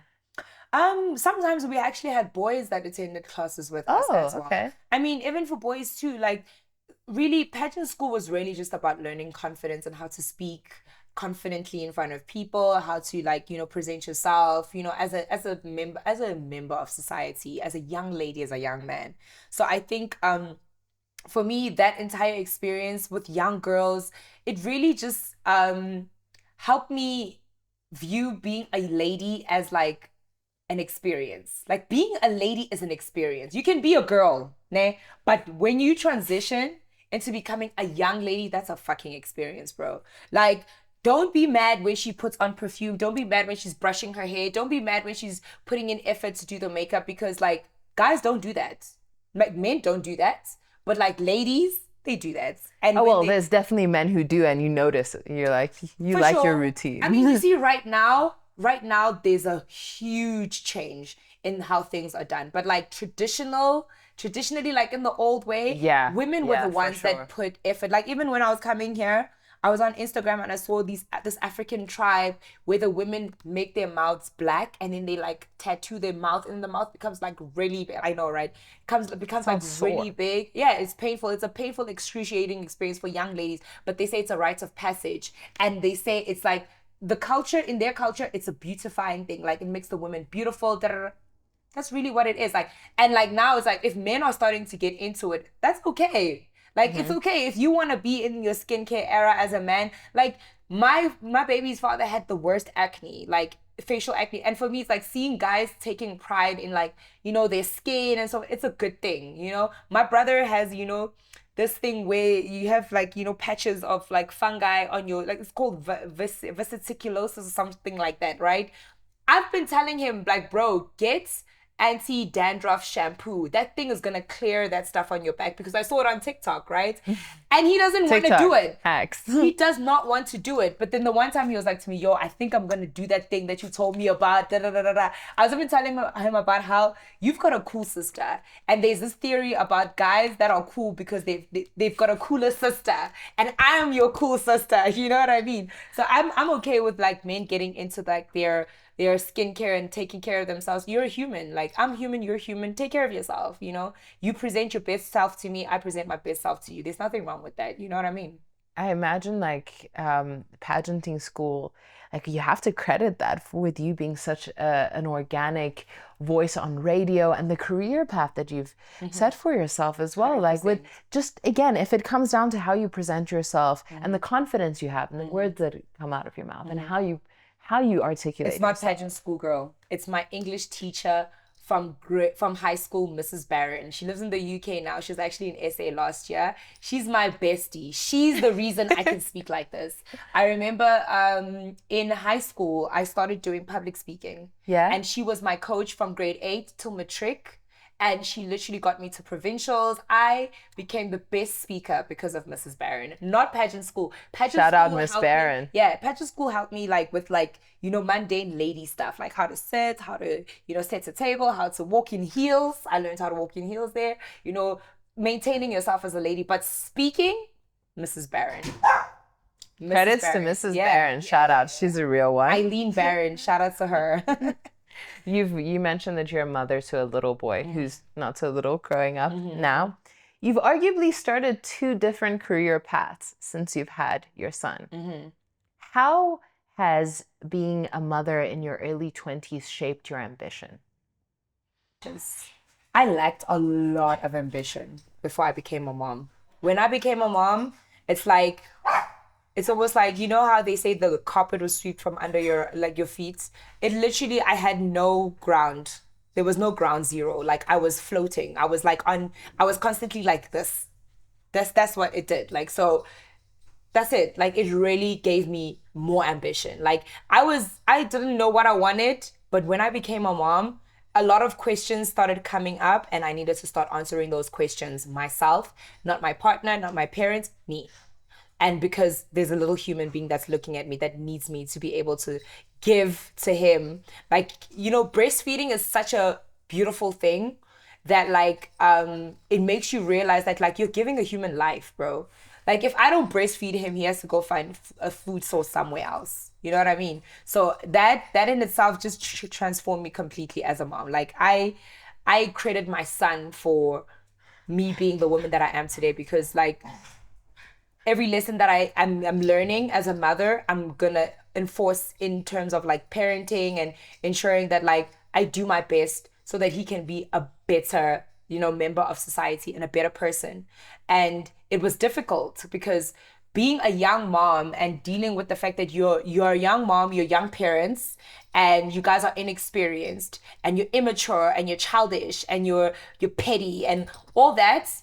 Like, you know how relationships You're still are. learning You're still yourself. learning Like, you're a still lot. figuring out who you are. Girl, I went through a lot, but I think my biggest motivation was just like being able to ensure that my son had a better life than what I had growing up, and maturity. Like, growing up really like takes the time, you know what I mean? Like, that deadline of like, you know, you can't expect things to be okay right now. You have to take time. So it took a lot of time for us to get to where we are right now. But like, I'm so proud of my journey, my motherhood journey. And like, if anything, I'm not afraid of teenage pregnancy. You know how they say as adult women, we're afraid of teenage pregnancy, and why are we afraid of it? Like, I don't know. It's like, no, embracing being a mom is just like the biggest thing as a woman that you can do, because that's your biggest calling in life, being a mom. Like, being able to procreate, that is your, like, for a man, their biggest calling in life is being able to shoot like proper soldiers that can march and produce a proper human being. No cap. Like, for real, as a man, if you cannot procreate and if your seed does not work, as a like Hi, what about women and men who cannot have children? no, but what I'm saying is, don't misconstrue me, right? What I'm saying is, if you're a man, right, and you're not able to, like, your seed cannot procreate, I feel like it fucks with you to a certain extent. I don't think you can be normal, like, emotionally. I don't think emotionally as a guy you can be normal if you know that, like, you cannot procreate, right?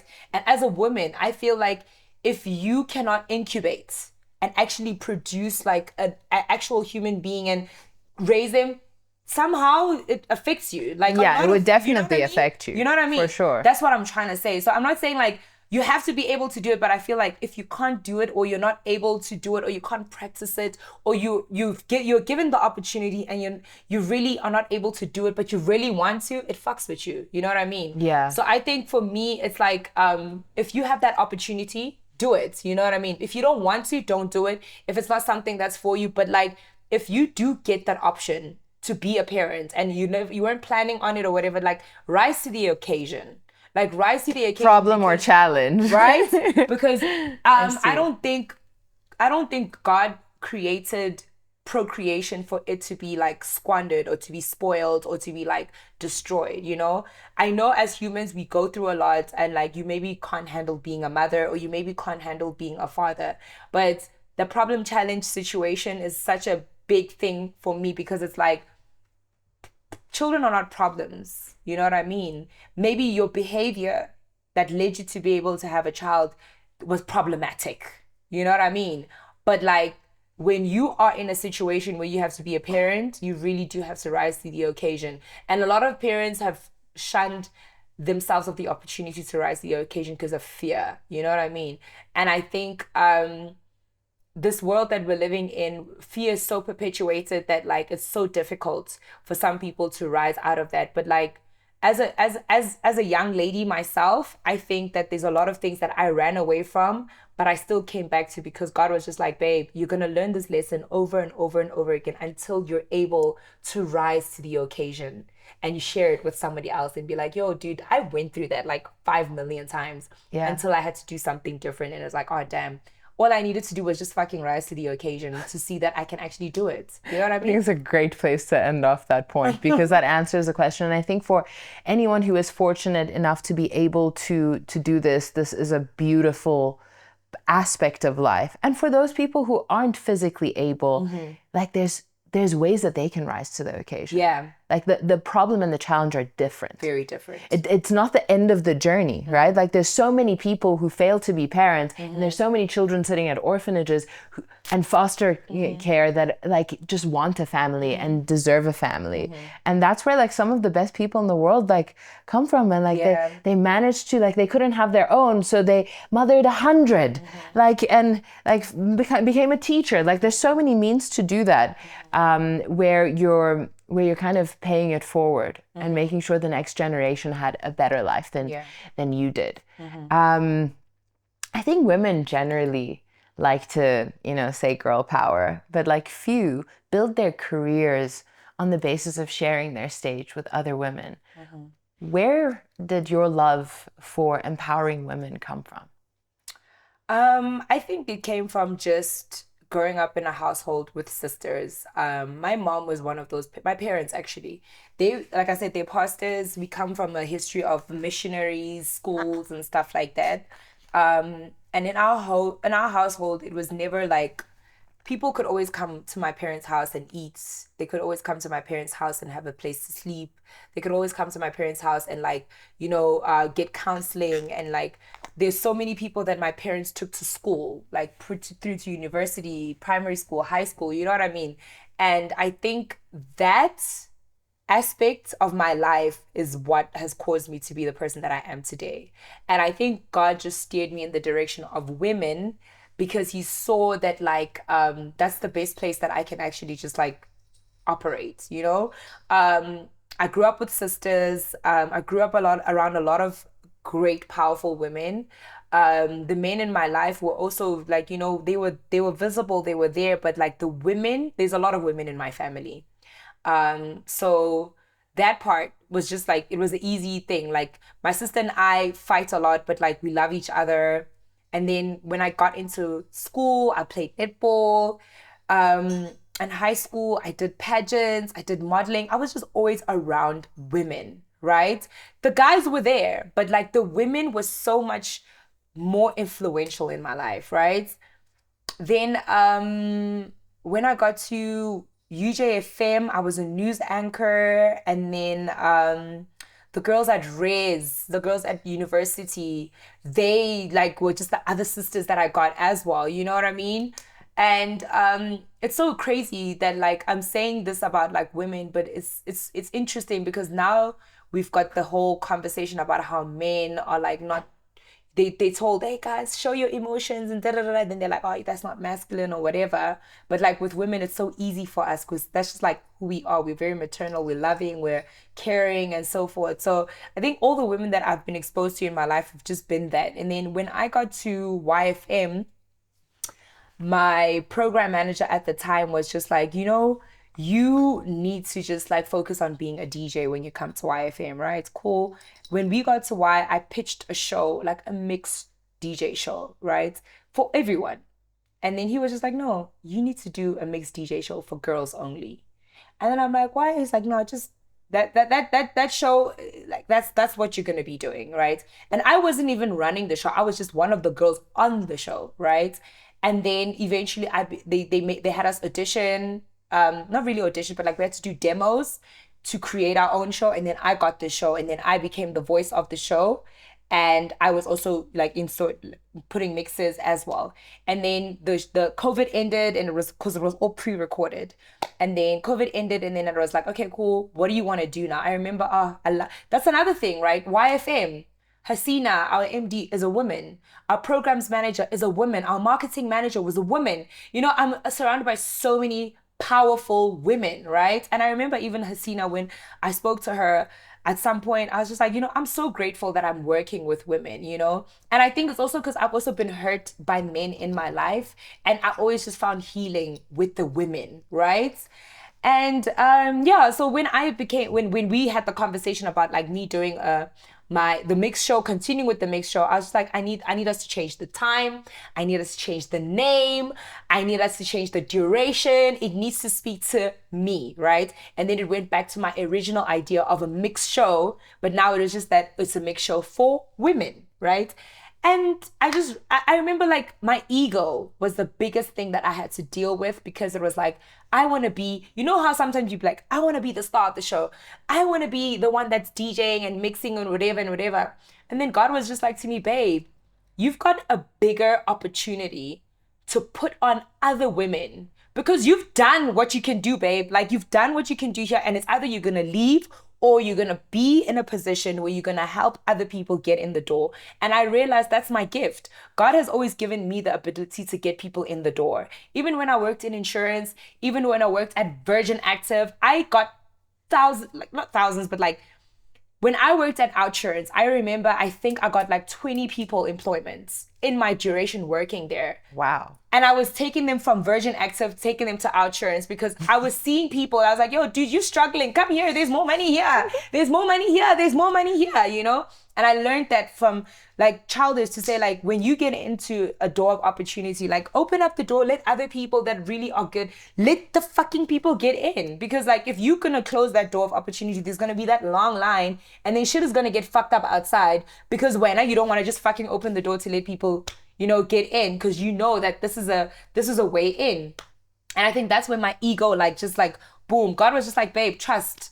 This is going to be what is going to allow you to be the best version of yourself because you're going to heal a lot of things in a lot of spaces in yourself and other people just by you giving women an opportunity. Because when I came in the industry, I was taken advantage of by men.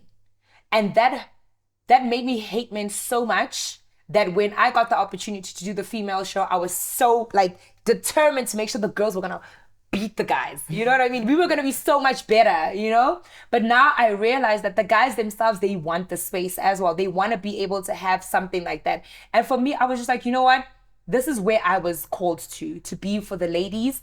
And I'm gonna continue to do what I'm doing for the women because I don't think my job will ever end in terms of like letting people in. Like that door, I have to constantly be opening it, whether it's for women, whether it's for children, whether it's for, you know, people in relationships, whatever, because I come from that. My parents are pastors, my parents are counselors. They are in the business of healing other people. You know what I mean? I'm healed, I'm gonna help you heal. That's the business that they're in. And I feel like for me, I had to just go the feminine route because it's like, I don't know, hey, like coming from women and being around a lot of sisters, like even my friends, I tell them all the time, I'm like, guys, one thing about me, I will always fix my sister relationships. Like platonic male-female relationships, those are tougher for me. But women-to-women relationships, I thrive at those.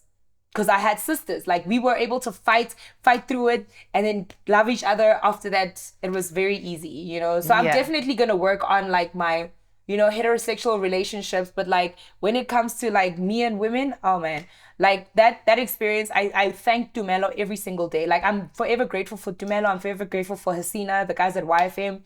All Girls on Deck is literally just like, it's a dream come true because it's like, it was a space for me to become the woman that I am today. And now I'm running that space and allowing women to be that. And I was even telling my program manager, I was like, the day that I leave All Girls on Deck, I don't want it to end. I want there to be another girl that continues because it's a space that like That's needs the to point. constantly. It needs to be the door opener. It just needs to be. Yeah. I like the analogy of if you're by a door and you have the ability to open it, it's your job. It's your duty to open it. It's not your door. And you can open it. And it's not the man's duty. Like the man is not supposed to be the one to say, oh, ladies, come inside. It's like, it's no one's like, you can't wait for the door to open for someone else, especially if you can recall that other people opened that door for you too.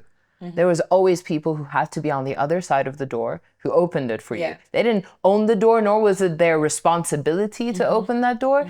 So like the least you can do when you're in a similar position and when you feel like you actually have something to give someone else is to give them. And trust that there's more going around. 100%. One thing that has become a segment that wasn't is called quote unquote. It's quickly become a favorite of mine because what we do is we dig in, dig a little bit deeper using words that you have yourself expressed. And I ask you to elaborate or ask you a question about something you've said before. Okay. First one is, what is it that you're gifted at? What is it that you can do if someone wakes you up in the middle of the night and they're like, interview? How would 18-year-old you have answered that question? 18-year-old me would have probably said netball. Like I would netball? Yeah, because I was at my peak. Netball, public speaking. Netball and public speaking when I was 18 was like my thing. I remember, I think I was a provincial public speaker in high school. Yeah, but by the time I was in matric, I was proper excelling at netball and public speaking. That's amazing. That's so cool. And pageantry, but like mostly it was just like netball and public speaking. Again, the beauty I find in like asking these questions is like you can see that your answer now would be different. You wouldn't say netball right now. I wouldn't. Like you can become anything. Guys, you must just do. Yes, because just do something. because your answer can change in 3 years. Your answer can change in a year's time. If you just like commit yourself to anything, just choose and do. Okra water and your skin will glow, bro. Period. The second quote is, put your everything into it. If you're starting to make traction, if you're starting to make money, keep on. If you can make the first $100, you can make the first 1,000. Next is 10,000, then 100K, and you're a millionaire. What was the this works moment for you? Oh, shit. This works. I think it was when I was playing at Rockets mainland. I remember I was so scared. I was so nervous. I didn't like the outfit that I was wearing. And then I remember like I played and then Frankie was like to me, you played. He gave me like feedback about like what the guys like Sean who owns Rockets, right? What Sean and them said. And I think he said something along the lines of, they hated your set because you were playing the wrong set for that time. So they want you to come and play again, the same set or similar to that, but at a different time. And for me, it was just like, okay, so did I do good or did I do bad? You know what I mean? I don't understand. That's a really weird kind of shit sandwich. Right? Because you're like, is this sandwich still delicious? Yeah, am I gonna have a tummy bug sandwich? You know what I mean? And I think after a while, I realized that like, yeah, this works. Because that kind of advice, it's like, you don't suck. You just sucked for that hour. Like, but come back. Come back and do it at the right hour. At the right hour. You know what I mean? Yeah. Yeah. If that makes any sense. It's a loaded compliment for sure. It's a loaded compliment because it's like that's the peak of constructive criticism. You know what I mean? Like you suck, but like. But also here's an opportunity, and we're gonna compensate you for that as well. Right? Yeah. So I think that was a moment where I was just like, okay, cool, this works. That quote really resonated with me. I love that idea because it's like, if you're in music, you know that it takes super long for you to be making money from what you're doing. Yeah. And you don't do it for the money. You can't start doing it for the money because then you wouldn't carry on long enough to make money. But if you've made $100, you can make 1,000. Bro, you can make 1,000 and that 1,000 can be 10,000 and that 10,000 can be 100K and the 100K can be $1 million. As long as you demonstrate that there's any value attached to what you've made. It's the value. You should keep going, right? It's the value. And also some people don't really see their value as well, so. And also the beauty of it, I was having this conversation, I don't remember who with, could have been you, is the fact that like, fortunately, your monthly listeners do not have to grow from 500 to 1,000, from 1,000 to 5,000. You could go from 500 monthly listeners to 1 million, baby. Like there's nobody overnight. Yeah. No one's on me. From 1 million to like 1,000 overnight. That too. But like you don't have to grow incrementally. It doesn't have to be that. Okay, you can go from the 100 to 100K. You can. It is possible. And I think that the first thing is just like actually noticing what value is attached. Even if you have 3 monthly listeners, that's 3 whole human beings who aren't your friends and aren't your mother who are listening to your music. Keep on. I think that's the advice in that. And I really, really like it. I love that. I thought it was bars. Straight up. The third one, on a more health and wellness related note, is I used to hate the gym, but now it's becoming my new fave hangout spot.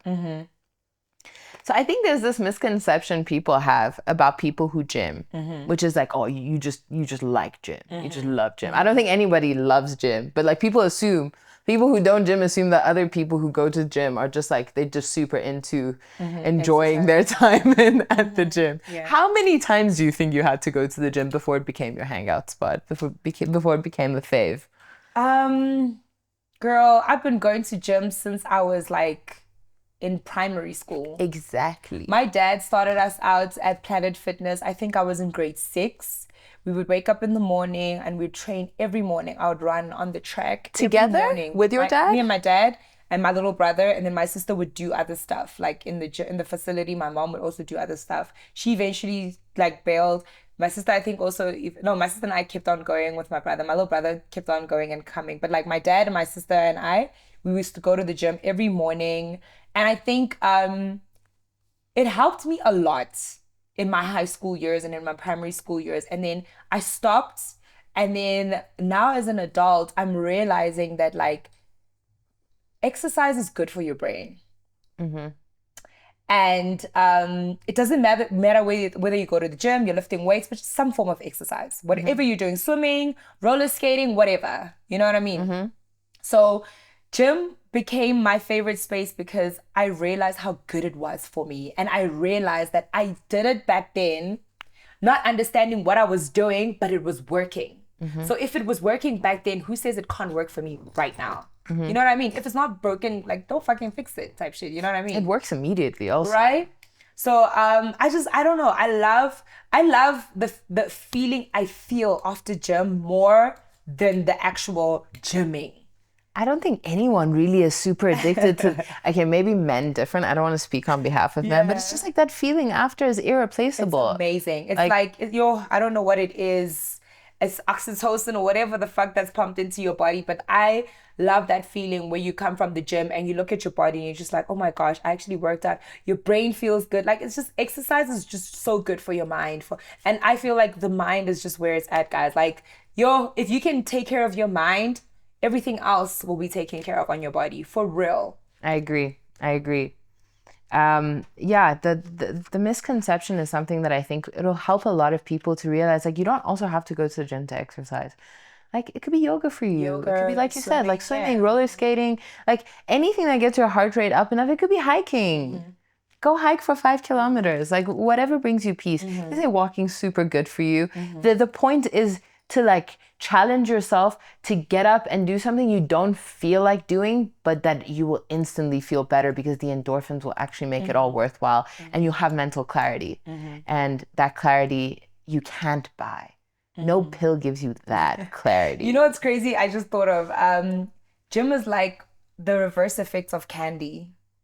What do you mean? So like when you eat like a sourworm, it's good. Like the moment you like a piece of candy, it's good. You put it in your mouth, right?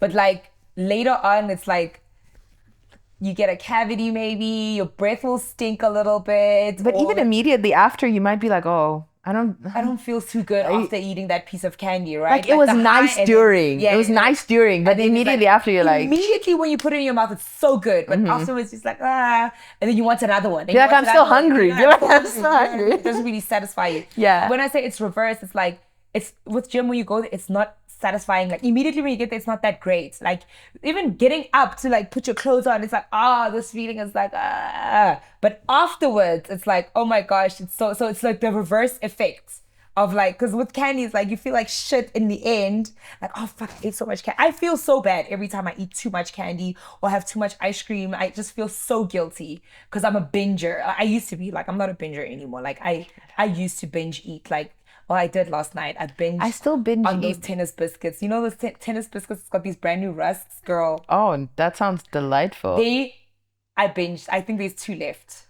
But you know what? Something I've learned about binge eating, which it definitely is an eating disorder. I've battled with it like throughout my life, but I've also learned that like you don't actually have to like get rid of what works for you. You can just use it as a means of like rewarding yourself. I don't know if I'm giving solid health advice here. I don't think that's solid health advice, but I feel like I relate with the rewarding part. Like it's like cheat days. I go balls to the walls with my cheat days. Yeah. But I make sure that I'm so sick of everything that I eat on that day because I'm going so crazy that the next day, the last thing I want is any of those things. Yeah. Worse for me. Yeah, no, for me too. Like, I think I went on a crazy binge like the past couple of days, and now I'm getting into my gym week. Like, when we're done here, I know I've got a dinner plans and stuff like that, but like my plan is that if I don't go to gym today, I must go like tomorrow, you know, and the day after, and the day after, and the day after, and the day after. And if I miss a day, it's okay, because like I'll make up for it with dance class on Wednesday, or I'll go roller skating, or I'll,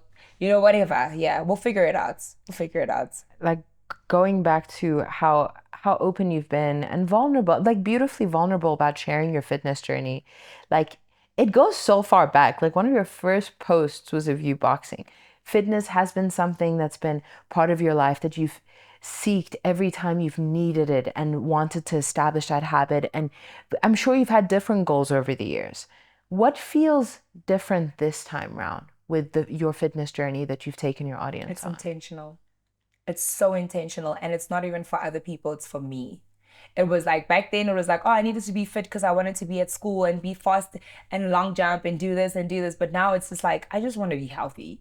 I want to be able to go up the stairs and not be out of breath. Like like I was so depressed last year when I realized that you can make money and then eat whatever you want and drink whatever you want and you can get fat and be unhealthy.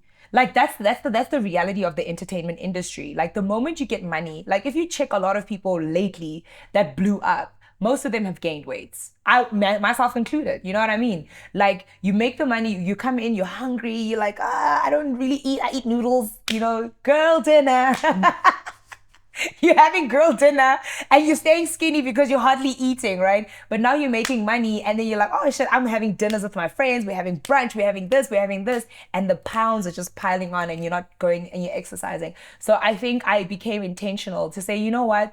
I'm intentionally not gonna have pap when my sister and my dad and everybody wants to have it. I'm intentionally not gonna miss out on my training session just because you guys want to go drink margaritas. I'm intentionally not gonna have my hospitality rider at the club be Hennessy, because with Hennessy I have to dash it with everything else, sugars and stuff. Whereas if I can just have a shot of tequila, I have 2 shots of tequila and I'm buzzing, you know what I mean? And some water, we call it a night type, you know what I mean? So intentional. I think this time I'm so intentional and I know what I'm doing. Like I'm aware of what I'm doing. I know like if I continue to exercise and I continue to eat healthy and these are the results that I'm gonna get, And you see that everything's connected. Yeah. Like of course, you start with one area of your life. You start with like being deliberate about one decision that you can make differently. It's like now it's dinner time, the pup versus no pup. Like that's a decision you have to make then. But it doesn't stop there. It's holistic. Like you almost have to have that like quick decision making in multiple areas of your life before it's an actual strategy. Yes. Before you actually, before it's a routine. Programming, like you're reprogramming yourself. I think one thing that so many people struggle with is that your environment, like, also has to get on board with like the decisions you're making. Because the first few times you're no longer getting Hennessy, people are gonna be like, why, Faye? Why? Like, don't you want to drink? Like, I thought you were cool. You want to party? Like, whatever, right? And like even at home, you're eating. Your family's like, why don't you want to eat this? But like, eat. Discipline. You have to people have to get on board with a new version of you that makes decisions on the fly that may change. Boundaries, like even that in itself, like saying like, I don't want to go and play at a certain venue because of this, or I don't want to go and do this because of that. It's like, yo, if you're not happy with like my boundary, it's okay. You don't have to be around me. Like there's so many people in the world that you can interact with. Like, trust me. You will succeed somewhere else. You don't have to stay in one place and force those people there to like, I'm originally from Limpopo and I'm succeeding in a place far away from home. And they literally say that like some people at home are not going to be able to like show you the love and the, the goodness that you get from strangers. Strangers are the biggest fans of the work that I do, not people that I grew up with. And I'm okay with that. You know what I mean? I love what you do and I didn't even grow up with you, but I'm vouching for you more than somebody that you grew up with. You know what I mean? Yeah. Because the experience I have of you is you. It's what you've created. Like I'm experiencing Ava like the way she wants people to experience her, not the way like you were programmed, the way her they to knew be, you. Yeah. And they're like, oh, she's like this, she's like that. Yeah. It's like you're dealing with like the now of someone. And I think that's why environments are so necessary when you're trying to make lifestyle decisions. Because like your family knows you as like all of the versions of you prior to the version you are trying to become, right? Like it might be day one of this new journey. And you're like, I don't do this, but I have to start somewhere. Please guys, get with the program. Come on. Like I don't want the pop. Leave the mom out of my plate. So yeah, I get it. Yeah. We have this recurring segment called Rep Caviar, where we ask you for your favorite workout jams. 3 that are compiled into My favorite what? workout jams. What do you listen to when you work out? Oh, songs. Okay. Cool. Yeah, songs. 3, you are known for being a top curator. That's how you got into DJing. That's something people attributed to you. God. What do you actually listen to when you work out? Can I play it? Yeah, go for it. Because I don't think anyone would expect me to like play this. I'm so keen to hear this. I put my phone on flight mode, or I just turn my data off because it's something I downloaded on YouTube, right? My mic is here, right? Underneath the covers every morning, and you sit on the edge of the bed. You have a choice before you. We're wired differently. We have to set a goal. That if This we is hit your that song. goal, we're guaranteed to make sure all that other stuff in the middle is going to happen. Why 3 o'clock? You're not the only person who's answered like this. My appetite. I can do more. I can. Is it the same thing every day? Every single day. The whole duration of your workout? This is 15 minutes long. 13:55, right? Okay. With this, I get on the treadmill and I'm like power walking for like 5 minutes, and then the rest of the time I'm like running. It will finish, right? I'll either play it again or I'll play music, right? But normally I'll play this again, right? Or I'll just like be in silence and then just kind of like now like I'm running on the treadmill and I'm just like thinking. All of this is kind of just like it's like a layer, like a foundation to kind of like get my mind into it. You're priming yourself. Yeah. So that I'm not like getting on the treadmill and thinking about like, oh, this guy did this to me, or this guy did that to me, or da da da da. I'm actually just thinking, when you wake up, first thing when you wake up in the morning, you're wired differently.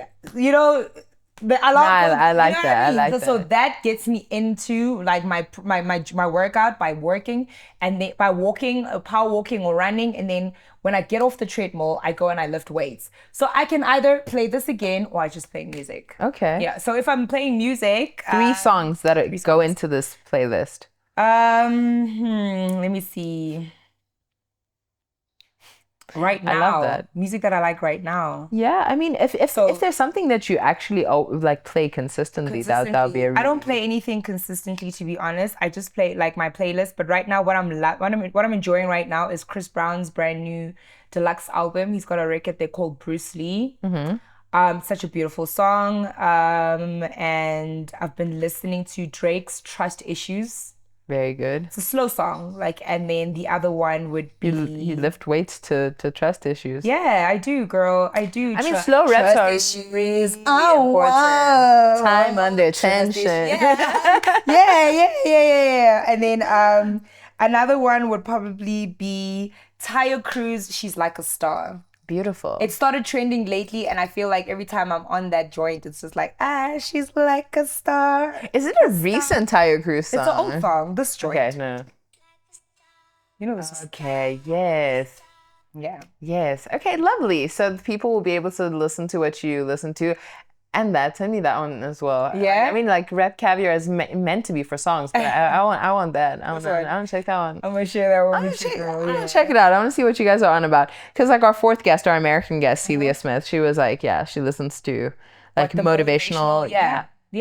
That's what she listens to when she works out. I don't know. Hey, motivational content online is so powerful. And I remember like there was an era where like it was just like big. And I think it just needs to come back. It needs to be the it thing. If anything, I think they need to introduce it in schools as well. Like every morning, kids need to like listen to affirmations and stuff like journal, that. you know, like journal your thoughts. Vision board. If a kid has been mean to you, you must write it down. You must get it off your chest. You must like decide how you're going to deal with the bullies in life. And like the subject you suck at, are you going to tell your parents?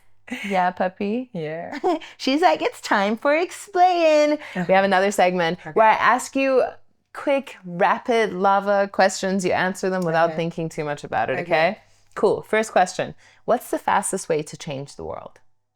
Being kind. Being kind. Opening the door.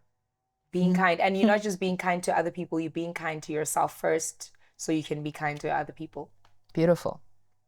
If you weren't a radio host and DJ, What would you be? A bodybuilder. A bodybuilder. Yeah, I Dope. said that. Yeah, the one time when I was in school, I was like, I want to be a bodybuilder. But then I realized this one girl that I really loved, she was a bodybuilder as well. She's now reversing her bodybuilding, and she's like, she wants to be more feminine. She realized that it was really dope to be ripped and like be bulk and everything, but then she realized it took away from her femininity. Yeah. And she wasn't able to wear the dresses and outfits that she wanted to wear and fill them up the right way. So she just wants to be physically fit without the bodybuilder physique. She thinks that mentally she wants to feel like she's like a bodybuilder, but physically she wants to look like a lady with a really nice body. You know what I mean? Yeah, who can kill you. Who can really fuck you up. Who can fuck you up. So if I wasn't a DJ, I probably would be like in fitness, like a gym instructor, bodybuilder, but like bodybuilding is really it, because like it's still performative. Like yeah, I think, totally. Yeah. That's such a cool answer. I did not see that coming. Right. What's one exercise you hated when you started that you absolutely love now? Squats. Like my knees were crunching like crazy. I even spoke about it on one of my reels, and okra water is something that really helped me with that. Yeah, girl. Like it's rich in magnesium, and I think I was in need of a lot more magnesium, and I think I was getting a little bit anemic and so on. So yeah, and I'm such a natural remedy babe. Like I've become I come from my parents. When I was young, my grandmother used to make me go pick out a fucking plant from a tree to eat and chew on it if I had a headache, and then the headache would go away. So I learned that from a young age, and now it's like I'm becoming older and I don't want to go and get a pack of pills over the counter from a doctor. I would rather drink some okra water. I would rather, make some medicinal marijuana tea. I would rather, you know what I mean, have some add tea. Tea, yeah, like medicinal marijuana tea. Yeah, you know what I mean? I get you. But these are all like process treatments. It's like It is. trusting the process. It's like you're not going to get better immediately, but you're going to be better for a longer period of time, and like you're going to heal more deeply. Yeah. It's like not just treating the symptoms of something, but it's like how can we go to the root cause? It's like how can we make the skin flourish in general? Not like how can we patch the skin up so it doesn't look. Yeah. Can I tell you one thing I also decided to start doing, which is a new journey of mine, which was not allowing superficial things to affect my natural beauty. So with the okra water as well, I could have just drank it for a little bit, but it's become a lifestyle because I realized I put makeup on so much, and I work in the industry where I'm required to put makeup on. But when the makeup is off, like how does my skin look? Can I walk out and actually be confident and be like, and even be in front of people and speak confidently with my natural skin? And I think like the whole eating healthier and being intentional about like what I'm putting in my body, that in itself, like my hair, my nails, like I broke a nail this weekend and it's my real nail, these are my real nails. And for me, it was just like, I'm winning because I feel like, I'm no longer relying on superficial things to change my physical aesthetic, and I'm happy with how I look with makeup on more than I am in my natural state.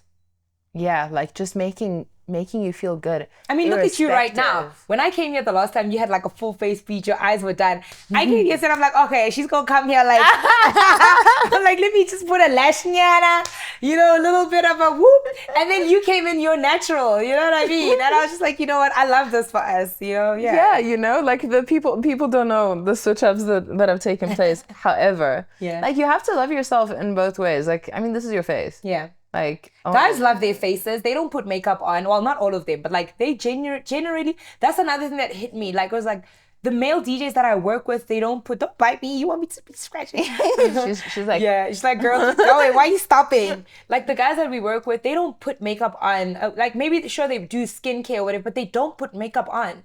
And their skin doesn't get ruined. So why are we ruining our fucking skin? Yeah, you put the makeup on, but babe, take care of your skin. Like take care of it. Like just so that you can be able to look good and not look like Godzilla the next morning. Hey, your hair. Also with time, like you want to age gracefully and you want to like have good skin and you just want to like always be able to enjoy all of your own assets, right? Like this is all just about the long game and longevity. The long game, babe. We're not playing a short game. It's the long game. Okay, Miss Namibia, please expand.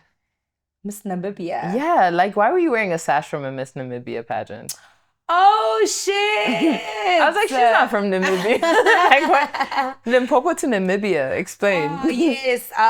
When I worked at Outsurance, I worked in the Namibian department. So we used to sell insurance to Namibians. Okay. So we had a pageant, Miss Namibia, and I won. What? Yes. I love that for you. That's it. That's really it. Like, I won that pageant, yeah. That's pretty cute. Yeah. I mean, I was a professional. You can't have a former pageant queen. Wait. Was it an Outsurance pageant? Yeah, it was an Outsurance pageant with like regular. But you're like, bro. I'm a low-key.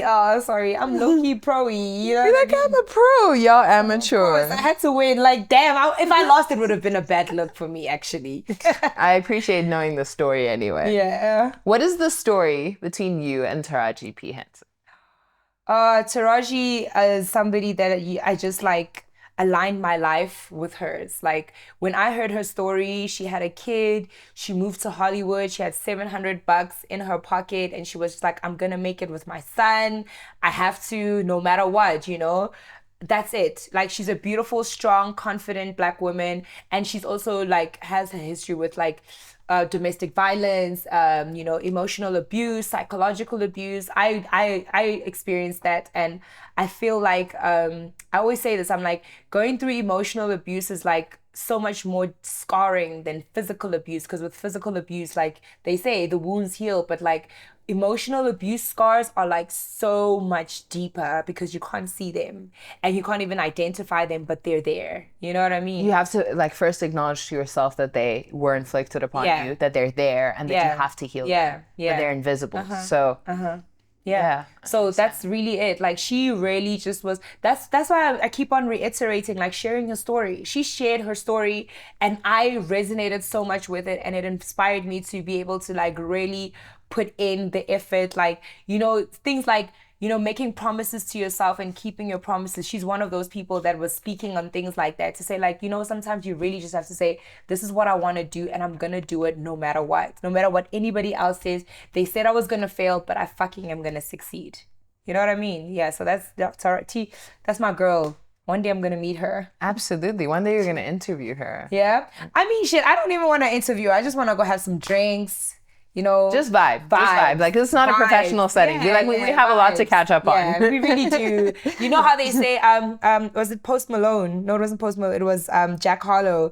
He was like, in this one song that he's on with Drake, he's like, you know, hanging out with your mentor. I'm paraphrasing. He's like, hanging out with your mentor, you low-key want to ask him for advice, but you can't, because like, you just blew up now. You kind of have to like play it cool. Now you're in the and same not, room. like, you know, now you peers. yeah, now we're peers, but like, you low-key just want, you deep down, you want to ask him for advice and be like, yo, dude, but then he sees you as an equal. You know what I mean? Yeah. So I would love to meet Taraji in that setting where it's like, I know that like, she's like, but she sees me as like a peer, you know what I mean? And just to have a conversation. Yeah. It's the beauty of people sharing their journey, for better or for worse, because they don't know how that resonates with people who are going through it, who may not be in the entertainment industry, who may not have ever been people who would use a public platform to express what they're going through, which is most people. Most people don't have a public platform, and these are not things that necessarily make it onto Instagram or people's own social media. So for people who do come from entertainment or in that background to actually be raw and vulnerable and share their stories, your fitness journey is inspiring people within your own world, within your audience, the strangers who follow your journey, to actually be like, I can do this. Yeah. I should go. Look, ochre water. I've just been put on. Straight up. I mean. Okay. What do you hope for your 30s? I want my 30s to be filled with so much love. I feel like for a long time I was holding back on giving love, receiving love, and I just want my 30s to be about love. Like, giving love, showing love, and like just giving, like, because there's nothing that is more rewarding than being somebody that gives love. Love is the biggest expression that like exists. It's so powerful. It is so powerful. Yeah. So giving love. 30's all about love. All about love. Giving love, showing love, receiving making love. Receiving love, babe. Making love. Yeah. Receiving love. How many knee-high boots do you own? Girl. Right now, I actually own 3. 4, technically. So the one is like the green. I don't even like them. Yeah, but Because they're not knee-high. yeah, they're not knee-high. They're just 3 right under. now, but like in my history, a lot, girl. There's a lot that I've given away. There's a lot that I've lost, but like a lot. The 3 right now, just 3. Just 3. Black, the snake print, and the brown ones. Lovely. I saw like you gravitate towards them, so I just wanted to.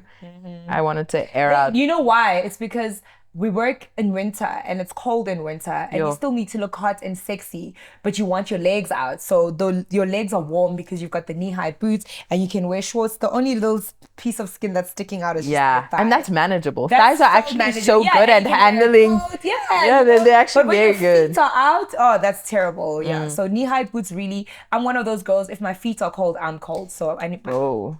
You I understand? think it's like I need okra water, bro. Like, what has been your biggest fuck up on air? Saying fuck. No. Yeah. But that can't be once. How often does that happen? It happened once. Like it happened. It happened once. Yeah. Because we were talking about. I remember. It was myself and OG and Zandy when we still had the 3-way. And we were talking about Love and Hip Hop South Africa. Yeah. And Zandy was like, oh, guys, they hit me up. They wanted me to be a part of the show. And I was like on his ass. I'm like, dude, why the fuck would you not do it? You're like OG status. You know, you've got Lady Do in your family. You know what I mean? Shame, man. So I was so hyped from the off-air conversation. Then we went back on air and then we started talking about it, right? The conversation obviously continued. And then we were about to end the show, right? And then OG said something. He was like, yeah, Faye, we want to know now, for real, like, why should Love and Hip Hop have you on their show, right? He asked me like straight up, like a challenge. I'm like, what? Because I'm DJ motherfucking Fae Fae. No, not motherfucking Fae Fae. And like we're just like, what? I was like, oh no. And then he's like, on that note, and then we kind of like, we wrapped the show and then it was done. Yeah. What? I hope I don't get a sanction for that, but yeah, they won't know what day it was. But I was like, because I'm DJ motherfucking Fae Fae. That is Because I was looking directly at him, like, dude, what the fuck kind of question is that? Yeah, so that's. Oh, I love that. You said your own name with Yeah. your chest, with your full Fully. chest. Fully, yeah. Oh, that's beautiful. I mean, I've made mistakes on it, but like that was a real fuck up because it was just like, girl, you need to control yourself. There was one rule to radio, and you didn't just slightly break Yeah. it. You were like, at least you broke it with your chest, you know? Like, it wasn't like, oh, now I feel stuck. Now how do I bounce back? To end the show with your own name like that, that's great. That's great, actually. As a champion of the solocation, what's something everyone stands to benefit from doing it, whether they're in a relationship or not? Independence. Sometimes being independent is not you being able to do everything for yourself. Sometimes it's just you being able to just say, you know what, I want to go to Durban. I'm going to get in my car. I'm going to drive. I'm going to book a hotel. I'm going to stay at this place. I'm going to go have dinner here by myself. I'm going to go have lunch here by myself. I'm going to find friends. I'm going to that's what it was for me. Independence, like a different view of independence, like a different feeling of being independent. I grew up like having a fear of getting lost. And I feel like solocations are like a perfect exercise, like the muscle of like not being afraid of getting lost. Like, I'm not going to get lost. I'll ask around. I'll figure it out. So like, yeah, that form of independence and knowing that like, you don't have to call your mom and be like, oh, how do I just figure it out? Yeah. And do you feel like, now that you've talked about how 2020 is like the year that you learn how to be alone, like, do you feel like that unlocked the version of you that like was able to now like do solocations as a thing? This year unlocked it. I took a trip with my friend and I realized that, you know what, I need to take a trip alone. I'm like, my trip to Jamaica is like a plan. I plan on going to Jamaica in August. Love that. I just need to get my visa. I've been declined for my American visa like 3 times last year. And I have to get it apparently because we have a layover in New York according to the flight details. So But that's all you need it for, is just the layover? imagine. But like, I mean, it's important to have a US visa as well. But like, Yeah. I don't want to have any issues in there. Getting there, like, oh, you don't have a visa, and even though you're not like staying in New York, we still need a visa. It's on the vision board, right? Like what a successful US visa looks like, and then like you on the beach in Jamaica. That's a good idea. I feel like That's a good idea. There's a beach. There's a girls trip, but there's no visa application acceptance. That right there. I think that I'm gonna unlocked. add that. Yeah, girl. Yeah, that's a good one. That's a really good one. Yeah. Do you find yourself like on solo vacations, like trying to hit up people when you do go out for meals alone? Because I feel like for people who haven't done it, like they might not know what to do with themselves. Like, do you find yourself trying to like find means of contacting other people, or do you like just, I don't know, take in the experience? I did. I remember when I went to Cape Town for my grandfather's birthday, I hit up Speedster actually, and I was like to him, yo, let's link up, da, da, da, da, da, da. And then I realized that like that works, but it doesn't work if you go with the person. It works only if you go by yourself. Yeah. So rather ask your friends that are in the area, because he was living in Cape Town at the time, and it was a random, like at the beginning of the year, it was January, everybody had gone back to Joburg after the festive season woo-ha. So I think even with Jamaica, I'm gonna hit up friends of mine that have either been to Jamaica or that like live or come from Jamaica, and then I'll ask them like, what should I do? What should I get? Like, I know Capital went to Jamaica like last year, and I asked him which resort he stayed at, so I know which resort he stayed at and so forth. So I think that is more important as opposed to like saying, hey, come with me, like, hey, where can I go? Where would you like, and then go by yourself. Why Jamaica? Like, girl. Like, I mean, he I made love the it, birds, though. the bees, the flowers, and the greens. I don't know. Medicinal marijuana saved me when I was pregnant with my son. And I feel like I need to go to Jamaica just so I can be able to have some kind of a connection. Have a picture of myself smoking a blunt in Jamaica. Go to carnival, dress up in the carnival outfit. I see it. Do you understand? Drink coconut water from the mines. Go on river rafting, you know, man. Have real jamans, like, you understand? Yeah. Like, I just want that experience. It's like how people in America are like, I want to go to Africa. I want to go to the motherland. I want to go to the motherland. Yeah, I want to go to the island. You understand? Yeah. That's it. Yeah, we want you to live your best Tyler life out there. I mean, Tyler, as in Tyler, make me sweat. Yeah, because she's a South African.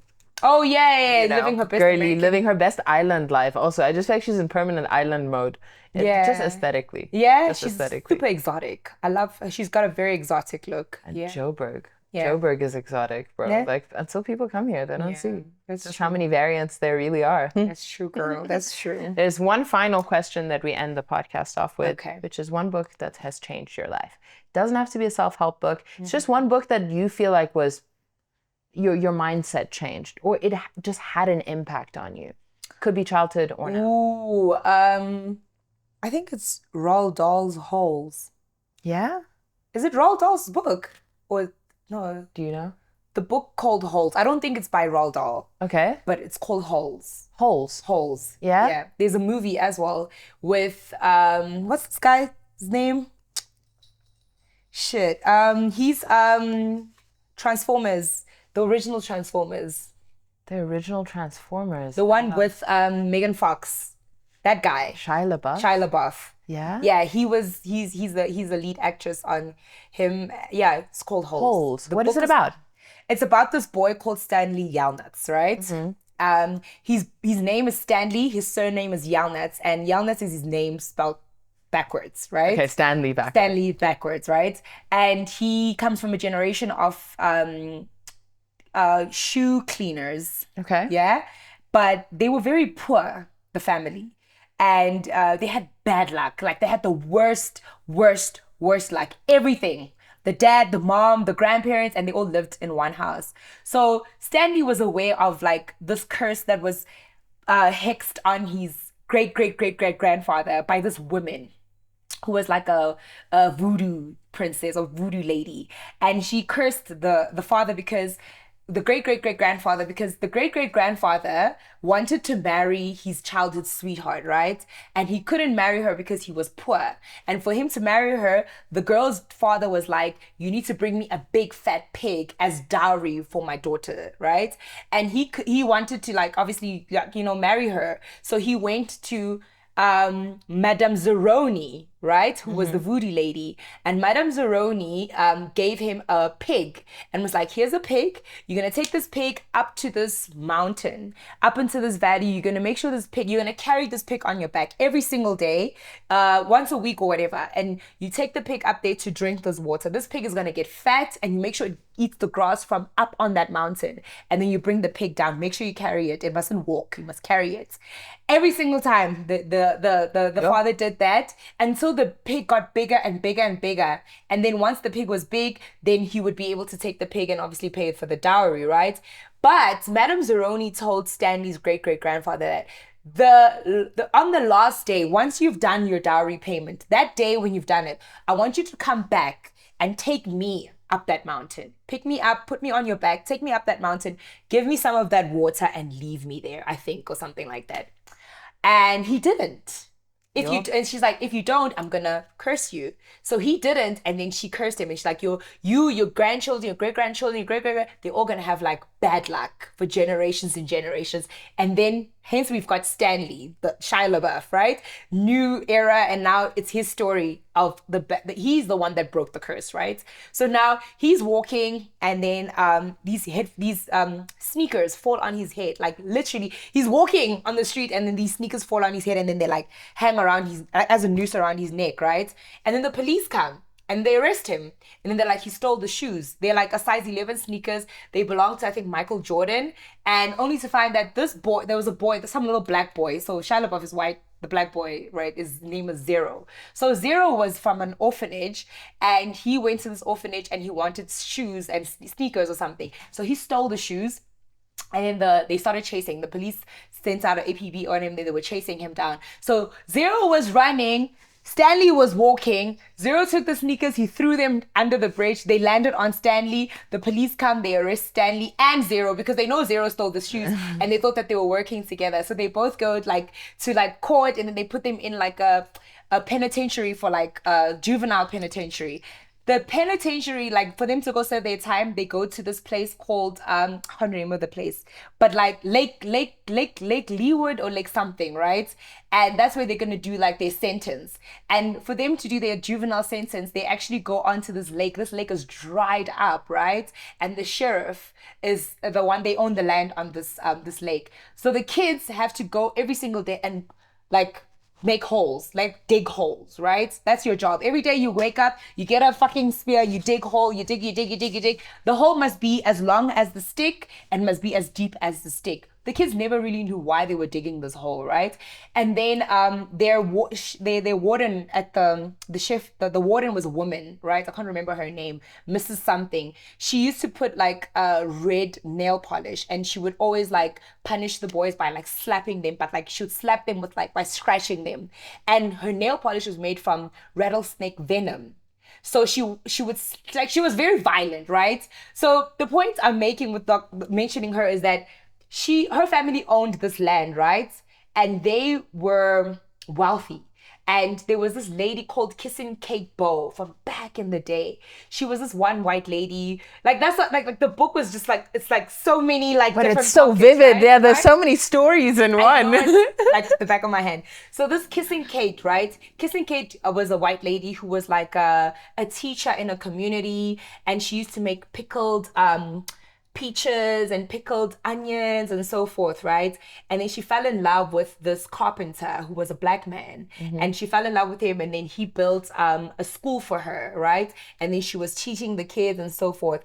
But now I think the sheriff was this lady, the new sheriff's father, right? The sheriff wanted her and she didn't want him. She wanted the carpenter. They were like kind of dating, right? And then the sheriff burned down her school and killed that guy, right? After he killed her boyfriend, she got angry and she became Kissing Kate kissing Kate, like she became like a serial killer, and she started fucking killing all the guys, like the sheriffs and men. She was killing men, bro. She was just fucking killing men. And then she eventually died, but like she went and she robbed the bank of that town, right? And she put all the treasures and the money and whatever inside this case, and then she like ran off, right? So this lady, the warden's great granddaughter, knows the story, and she knows that Kissing Kate died in the lake. She like her boats sank and whatever. So the chest of like the treasure is in somewhere in the lake, right? So now she makes these kids dig holes to find that case, right? So Stanley found it. Stanley and Zero came, they found each other at this prison, right? Stanley's great-great-grandfather was cursed by Zero's great-great-great-grandmother, right? Yo. Do you get what I'm saying, right? And the only attachment that they have is the fact that they're at this lake and they're digging these holes. Stanley literally found the hole and told Zero, and then they marked the space where they found the treasure. And then they told themselves that they were gonna come back and escape and then find it and da-da-da-da-da. So they came, Zero found it, they like Zero came at night, he dug, he got the treasure, right? And he escaped. And then Stanley the next day went there and he saw that then Stanley took off as well into the desert. Like they were in the middle of nowhere. And then Stanley found Zero in the middle of the desert, dehydrated, almost about to die, right? And he found him inside like a broken up like a boat, right? And inside the boat, guess what was in there? Jars of peach, like you know, peach that's been like fermented and jarred up, it actually does not expire. That's what Zero was surviving on, and he called it shmush, and he'd like break it and he'd drink it and break it and drink it and break it. So he was on his last one, and then Stanley was like, dude, we have to get you out of here because it's hot and like the warden and them are looking for us, right? And then Zero's like, he doesn't have any energy, right? So then Zero gave Stanley the last little bit of swoosh, and it's like, dude, drink this, you need the energy, I'll be fine. And then Stanley drank it, it gave Zero some, and then he picked him up and he carried him up that mountain. And he's just like, you just go up the mountain. I think there's something up there. Stanley carried him up the mountain. As Stanley was carrying him up the mountain, he started singing a song. And that's the song that Zero's great-great-grandmother was like to Stanley's father was like, you need to sing the song to me in order for you to break this curse and carry me up. So Stanley was going up the mountain and he's singing the song and he's carrying Zero just to like, you know, to keep himself going. And when he got up there, there was this beautiful valley. There was like trees, there's water, clean, like spring water. And then he had Zero drink and he gave Zero drank, and literally it started raining. That lake had never rained for like 500 years or whatever. And after Zero drank, it started raining, and then the lake filled up, and then the curse was broken. And then they found the boys, and then the warden was obviously like arrested because she was ill-treating the kids and so forth and whatever. And then they find out, oh, another thing is, when they opened the chest, right, of with all the goodies and stuff, the name on the chest was written Stanley Yelnuts. What? Right? And like, that's the end of the kids went back home, obviously, and then they found out that Stanley's dad found a recipe to stop shoes from smelling, and he found that the recipe, like the secret formula, was swoosh, which was pickled onion juice. The mom had pickled onion juice on the top drawer, I think, or something, and then it fell into his like mixture, and then all of a sudden the shoes stopped smelling. And then like, you know, it was just like really fucked up. You know, how old were you when you read this book? I think I was in grade 7 when I read the book, and then I just like I kept the book and I just like kept on reading it every year, kept on reading it. Then I watched the movie and like, yeah, that's the book. What was your main takeaway from it? Why did this book resonate with you the way that it did? The fact that like Stanley broke the family curse. And he broke the family curse through meeting Zero in such an unfortunate circumstance. And I think the biggest message was like, even though you're going through like the toughest time of your life and it's hard, go through it, because you never know what's going to come out on the other side. If Stanley had just like committed suicide or like whatever and not gone through the process, he would not have been able to break his family curse and been able to help Zero find his real family, because after that Zero found his family. He was an orphan and he found his real family after that. Yeah, It's a beautiful message, right? And a great thing to end on. That's great life advice. I was like, oh my gosh, it's just getting worse. No, like, I think you just like realize how many characters were integral to actually getting like the point of this story, and the message is clear. You know, you have to kind of trust the process, even if it looks like you don't have any evidence that it's working. Yeah. Like sometimes the evidence is really just like your belief in it. Like Your faith. it may not actually be the $100. Like that's still external proof. That's still an external way of measuring whether you should believe in it. Yeah. But belief and faith, that's a beautiful way to end. Thank you for being on The Good Sport and being such a having good me. sport. This was such a lovely conversation. I'm so glad. It was a long one, but we did it. Yay! We love long form out here, baby. Thank you so much for having me. Thank you, Faye. And I look forward to seeing season 2, yeah? Yeah. If you think you know a good sport with an inspirational attitude and story, hit me up. Please remember to like and subscribe so myself and Aiden work even harder to bring you more good sports and amazing guests.